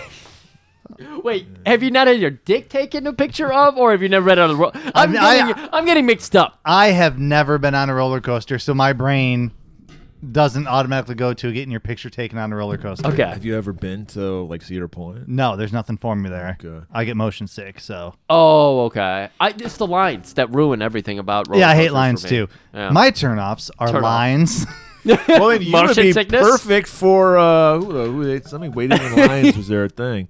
Yeah, someone had that. I think it was June. It might have been June. Lisa. It was your girl, fucking Linda Weissmeyer, aka June. Yeah, June. see? Match made in heaven. Wow, you guys could be on the lazy river together. And I see you're not wearing high-heeled shoes either. So I am not. He was offended by I high hate to heel tell you shoes. this. She died like 10 years ago. Sorry, Mike. Damn. Well, I'm glad your marriage will still. Glad your marriage was still remain intact. Woo. Sorry, Okay. babe, out there is a girl who doesn't like high heels or motion sickness. Right? Next morning, I guess third time's the charm, but Buffington just can't stop rubbing it in. They want one more time. The rubber match. Third time is the charm. They challenge Cody, but this time Cody's ready. This is Tony Khan booking right here. If we fucking wipe your face twice, let's do it a third time. No, this is better than Tony Khan booking because we want to see this third match. Well, yeah, that's true. I'm sorry. Bobo's got the fucking last of the interceptors. He's got a V8, all right? That's right. He's ready to fucking We rock just and got a roll. little car down at the racetrack. Yep, redneck toe cutter is ready to go. Cody's got like a Ford Escort, some piece of He's got his shit. daddy's car. Oh, he he literally says, guys, That's the Oldsmobile. this isn't the day. This is my daddy's car. And they're like, we don't give a shit, Cody. Get down that track. We gonna fucking blow your We ass. gonna do some racing, boy. Oh, Roddy. Well, that excites him more because like now I can finally beat Daddy Abeline's fucking car. That's right. They'd never done that. They got a fucking secret weapon down there at the tracks, too. A super secret engineer. But our boy Cody's got even super duper secret weapon because he That's pushes right. a little button on the. Let's not build it up too much because we're going to skip over one of my favorite throwing characters who I don't think had a name either. And they're all excited about him. We see this guy doing wheelies and everything. Was he some kind of South American, Latin character, Mexican character? Who the fuck was this guy? He was supposed to be the engineer of the Buffington car. I don't even know who you're talking And about. they're telling him. I vaguely remember this Yeah, character. they're telling him we're going to sell it. He operated like the racetrack You know and who everything that for him. was? Who was it? Andy Sedaris' son in real life. Was it Really? really? Yes, it So he was. was not any of the things I mentioned. And so they're like, we're going to celebrate this race by throwing a party with champagne. Oh, I don't want champagne. I want filet mignon, chips, and salsa. And no escargot? No escargot. Oh, they're not classy. So, get ready to rumble. The kid, Sedaris' son, goes out with the handkerchief. He's going to drop it so the drag race can happen. But our buddy Cody pushes a little button on the dashboard. Perfect Sedaris cut. Because as the fucking, like, they look like vacuum clean dudes. No, what or it something. was fire extinguishers. Yeah. You see Papa and Mama Buffington in the background, and Murray's favorite expression goes over their face. Hands to the cheeks. They're in awe. They're like, what the fuck is that? Right. I saw something. I was watching March Madness. A little kid turned to the kid next to him and put his hands on his cheeks. And I was like, oh, Murray would hate, and maybe not children, but if an adult did that to another adult. Yeah, that'd be rough. Yeah, that'd be rough. So, yeah, he's got the fucking Knight Rider fucking mobile because he's got a rocket strapped to the back of his car. That's right. And he just fucking blows past Bobo. Mm-hmm. All right, we're thinking the movie's over with. I'm like, Right. What else do we have to do here? Case closed. He kept his father case closed. He kept his father's honor. Yeah, I think, okay, this is where we get the Tony Khan booking. We've had one false finish, or one real finish that should have been the finish. Yeah. Now we're going on the second finish that should have been the finish. And he's like, Sally, I got to call Sally. And we're like, what the fuck? You just... She got paid for 4 boob showings. Yeah. so. Right. You did the power bomb off the scaffolding. You did the suplex through off the Hell in the Cell. Now we're going to Sally? What are you going to do next? Fucking have Undertaker reach up through the ring? He's going to have Sally call, make sure that everybody's at the Malibu Express. Except Sally. Except Sally. Sally's not invited. Not allowed. But she did it. Everybody's there. Even Faye and May are there. That's right. June's there. Right. Lady Chamberlain's there. And big surprise, everybody. You ready for the surprise? Liza is there. That's right. The person that committed the crime of murdering Shane is there, champagne in hand. What? Hobnobbing with the rest of the Chamberlains and guests. There's got to be a convoluted explanation. And yacht manager Fairleigh Doug Dickinson. Doug. I've only met one good Doug. I was actually having a conversation with our good friend, former WWE champion, Paul London. Yeah. Never met a Shane that wasn't a total dirtbag. And this Shane was a dirtbag in this. I actually know 3 Shanes that aren't dirtbags. Oh, good. I'll be the judge of Leveling that. it out. Okay. I only know Kazuki and that Shane, apparently. And both of them are dirtbags. Yeah, they are. Every fictional Shane has been a dirtbag. But my 3 It's real like life everybody Shanes are you cool. meet who has a praying hands tattoo is a complete piece of shit. You can never trust them. I don't know anyone that has that tattoo, You but don't I know- would you don't know agree dirtbags. with that. That's a dirtbag tattoo. Yeah. You got to watch more basketball. A lot of people have the praying Okay. hands tattooed. So he's got everybody. This is his Columbo moment where he's going to reveal all the convoluted plot. Right. So a true Sedaris ending tells you, while you were looking at all the tits, the beautiful story that just passed right through your brain, here it is. Unless you're like me and writing down everybody's left and right hand gestures. Right. This show has ruined Murray on movies because he writes down clues constantly. Right. He's shown me the notebooks. It looks like something I out know, of Memento. That's why people don't realize how exhausting doing notes for this fucking show are. It's ruined us. Mike tapped out after 5 minutes. He's like, I can't keep up with this Yeah. shit. As soon as Yeah, this would have been a 5-hour movie for me if I would have stopped And every time I'm something fucking memorable writing happened. fucking with a pencil. Griff is typing. I'm writing with a pencil. All right? I can't even read my own writing in this fucking. It's so fresh. My notes, my small amount of notes were handwritten as well. Yeah. New notebook, too, for Murray. Yes, new notebook. New notebook. I filled up the other one, you know. Filled it and up. I already sent it off to Smithsonian. They're gonna keep it. You know? Well, Oh, that's good. That's good. They don't pay for anything, and they were like, please, let us put another edition on the Laserdisc vault. It's good that they recognize class, though, unlike the Rock and Roll Hall of Shame. Yeah, it's true. That's right. So, okay, he reveals, he's like, I don't know if you've noticed, and this is some great editing. He's like, the picture, Liza is holding the gun in her right hand. But I noticed when she was smoking, when she was handing over that big wad, when she was jerking me off, Doing the crossword it, puzzle. well, she did it all with her left hand, and then we get nice cuts, nice choppy, abrupt cuts. The Raimi cuts. Yes, The Raimi cuts, for yes. doing things with her left hand. There's no way you could shoot with your fucking right if you're lefty. That's right. Not a chance. You wouldn't hit anything. He would know. He's practiced a lot. Yeah, he is a master of missing your target. With his dominant hand. So, this is such convoluted. How do we get to the point where we figure out it's actually Contessa Luciana that did it all? I don't remember. Oh, because He starts whittling around the people who obviously couldn't have done it. right, because Lady Chamberlain had a broken leg. Right. All the dudes were too tall based on the killer's Trajectory. height Oh in my the God. This was in another the doorway. I'm sorry, this was another big moment here because Sedaris is perfect at his subtle humor. And so he says, all the dudes were too tall, because I could tell from the picture, he does the Tinder thing. You have to do this in Tinder to make sure that the people are the appropriate height for you. And so you put them next to the background images and you figure it out. Look it up online. People do all the metrics and like a normal chain link fence is this high. I'm so glad I'm not single in this day and age. It's hilarious. That's too much work. It's hilarious to see the lengths that people will go to make sure they're not uncomfortable in talking to another human being. It's like, I'm looking for every excuse. So Right. let me try to do this. Your hip is at the doorknob. That means that there's 4 more heights of you left. You're 6 feet. That's too tall. No, it's the opposite. Women won't date anyone under 6 feet on those. I mean, things. that's of course. Yeah, I So- fully admit I'm a short king. That's all right. I'm Well, no, nobody that comes on the Golan-Globus Golan-Globus theater that we're aware of is a Chippendale dancer. I don't think we have one Right. Chippendale dancer. Not that I know of, but I don't know. I wouldn't be surprised if Stewart was a Chippendale dancer. He would just spring that on us one time. Oh, yeah, I toured Europe. I'm a Chippendale dancer. They call us Chippendale Stews. I apologize, Stuart. for Stuart, listening. I don't know you. I've never What talked just- to you. hold you on, sound what like a It was- perfect gentleman on It the was vaguely podcast. racist. Was Everyone it? had- sorry. What just happened? We're all white, but somehow it was racist what you said. What just happened? I don't know. You can't do accents, bud. I love you. Did I go into But- an accent? Yeah. You did.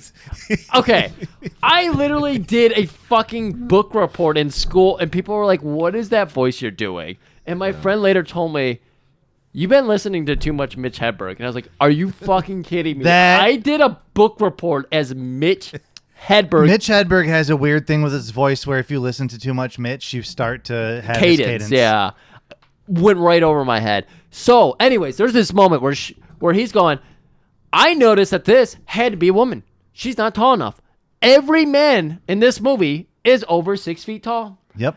They cut over to Liza, bites her bottom lip, and nods. Thank you, Sedaris, for making us short kings feel like assholes. Even though Sedaris is like Dan DeVito size. Right. It's even better. Yeah. I love it.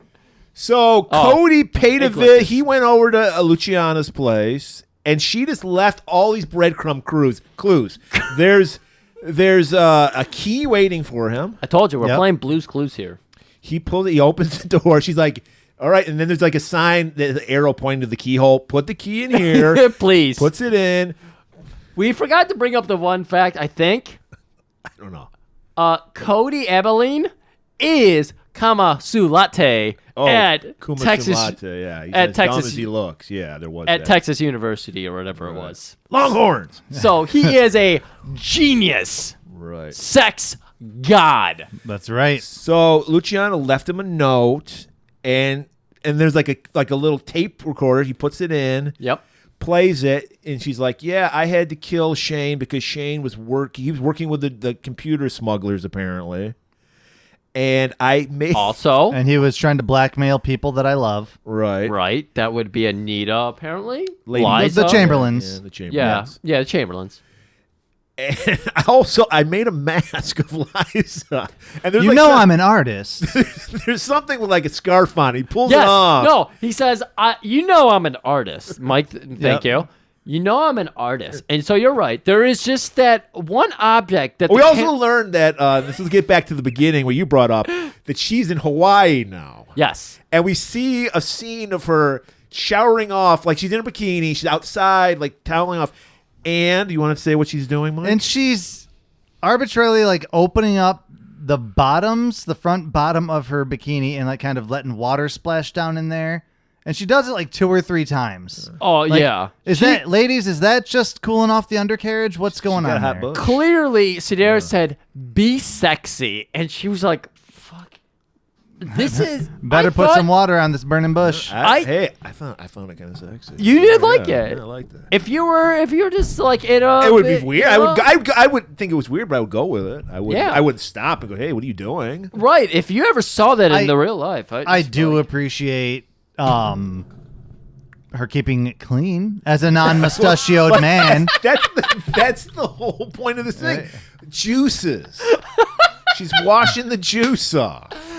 We've been saying hygiene for so much of this movie that somebody named Gene, one of my turn-ons. Someone named Gene probably thinks we're trying to say hi to them. No. Keep it clean, motherfuckers. Keep it warm, but keep it clean. Right. So she's chilling in Hawaii.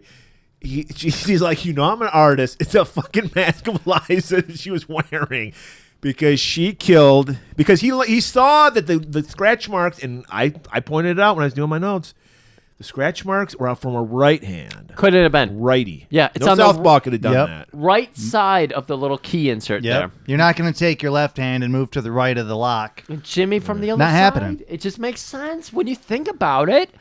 Everything Sedaris put in front of us makes perfect sense. Well, we learned that Shane was committing treason, so who cares? Fuck him. Right. Like, nobody goes to jail for this. And as we mentioned, and as we also mentioned, Marion was his accomplice and sees no fucking... We don't get any wrap-up with her. She's in Tijuana. She's in Tijuana, yeah. We learned she went to Tijuana. Yeah. She even, there's a moment at that one party where she says, I know we all work for Jonathan, but that doesn't mean you can grope me. Right. So she's like, Cody, meet me in Hawaii. Molokai, to be exact. Yeah. Because that's where all the... make it a little of that post-haste I've been hearing so much about. I'll be counting the days.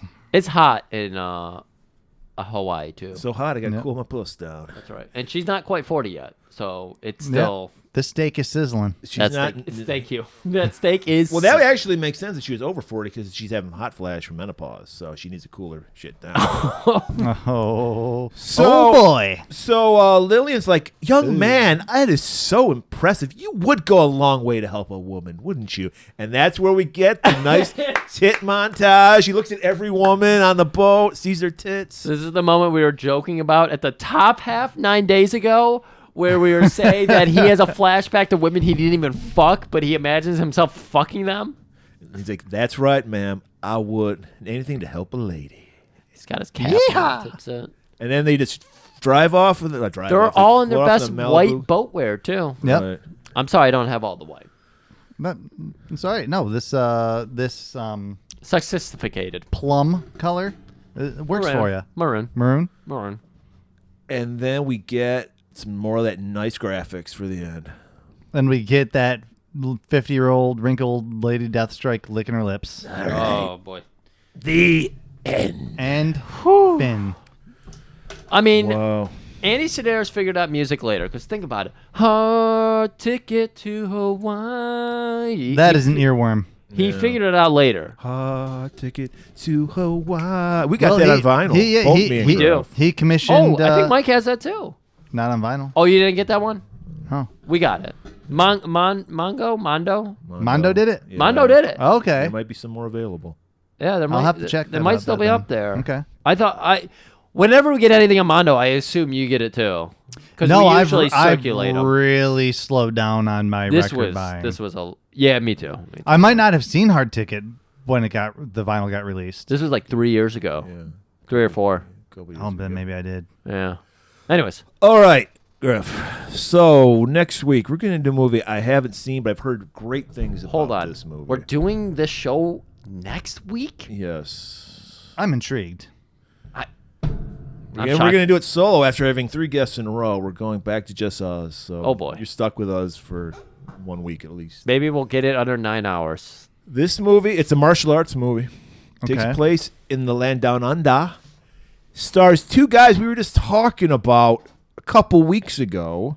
Hugh Keys Byrne, a.k.a. Toe Cutter.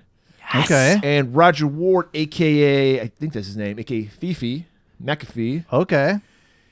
They're not starring in it, but they're in it because the star is a guy who I think is a big deal in 70s martial arts. I don't remember his name, but it's called The Man from Hong Kong. And I'm looking forward to checking this out because apparently he has a lot of great stunt work in it. Okay. I'm excited. It's directed by the guy that did Turkey Shoot. I we like talked that. And George Lazenby, the most unfairly hated, I think, James Bond out I there. agree with you. I really Lazenby was the first time we saw Bond actually going in disguise, using an accent, and pretending to be someone else. Wait, what Bond movie are we talking about? On Her Majesty's Secret Service. And on top of it, you get the greatest Bond villain until he's evolved, and the greatest Bond girl in Diana Rigg. So I don't know why people shit on that. It's a great movie. It's one of my favorites. So, yeah, he's in it as a villain, and he does a fucking... George Lazenby, the actor, lets the people set him on fire. It's a crazy fucking stunt. He almost died. Jesus. So check in next week for The Man from Hong Kong, and keep it warm. And keep it condiment free. And keep it clean. Hygiene.